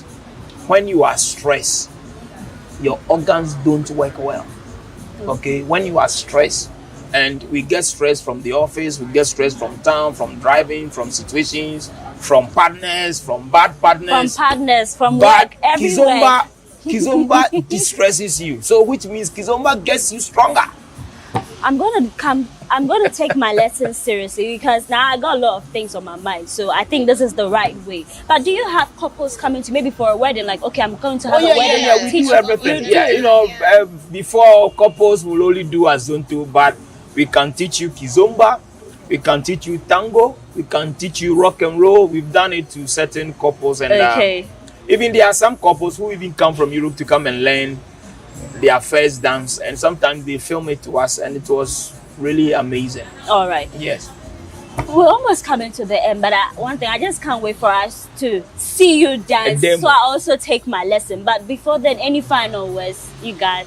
Oh yeah, so like we said, look at Kizomba in a different light. Okay, see Kizomba, look at what you can derive from it. I mean, the positive things you can get. Number one, exercise, a lot of cardio, brain exercise. As you grow, the brain also grows. So there are certain times you might not even be remembering stuff. But if you see those 90 years people and stuff like that, because they've been dancing for 30 years, 25 years, they can remember everything. All right. So Queen, I know a lot of people might be interested, especially the ladies. How do we get to move our body, stuff like that? What is the secret? Just let us in before we Come wrap and let up. me teach you. So yeah, I can't wait to see the king and queen dance whilst I also take my lesson. Yeah, I'm going to take my Kizomba lesson very serious. It's been a wonderful time coming your way here on Talkatainment. I am Paulina Deda Opoku. Thanks for watching. We'll be back with the next episode. King, let's go dancing. Okay.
powers and principalities. There's so much fire inside me. Tragedy struck when part of the largest hillside at the kosher rubbish dump collapsed. It's going to be fun to see how he goes about approaching this game.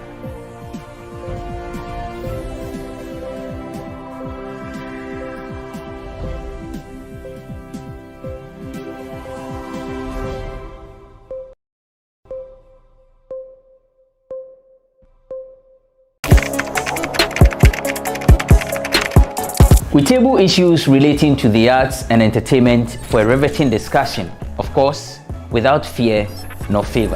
The question the presenter asked them was a dumb question. You need to speak the part and move. Varied views. We agree to disagree. So I would disagree with everything you said. I think that he's a smart guy. I think what he did. No, but I also said he's a smart guy. Yeah. I guess that I'm waiting for the what next. Yeah, I don't think that we have to wait for what next. It sometimes gets confrontational, but that's the beauty of the game. Today you are denying funny face. It's not my brother. Today you are denying funny face. I don't know him. You don't know funny face. It's not my brother. You don't know funny face. It's a package. We meet, we sit, we dialogue, we learn, we progress. My name is Benefo Huabin Abrantepa, a proud blogger, and this is my forum.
Powers and principalities.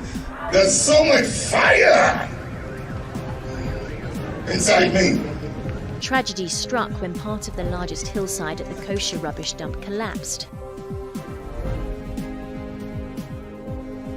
It's going to be fun to see how he goes about approaching this game.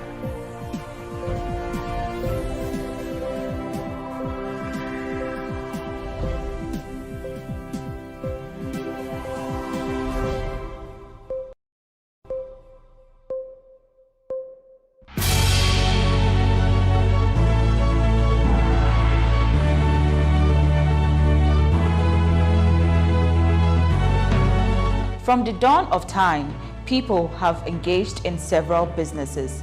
With the onset of technology and innovation, life has relatively been made easier. By using debit or credit cards, mobile banking. Thank you. And your favorite, mobile money? Tech has indeed married business. On BizTech, we spend time with faces behind known and upcoming businesses in the country. Learn more about the new technologies and innovation, as well as find out about the trending issues in the world of business. Join us as we serve you with a variety of compelling interviews, projects, and others right here on GhanaWeb TV.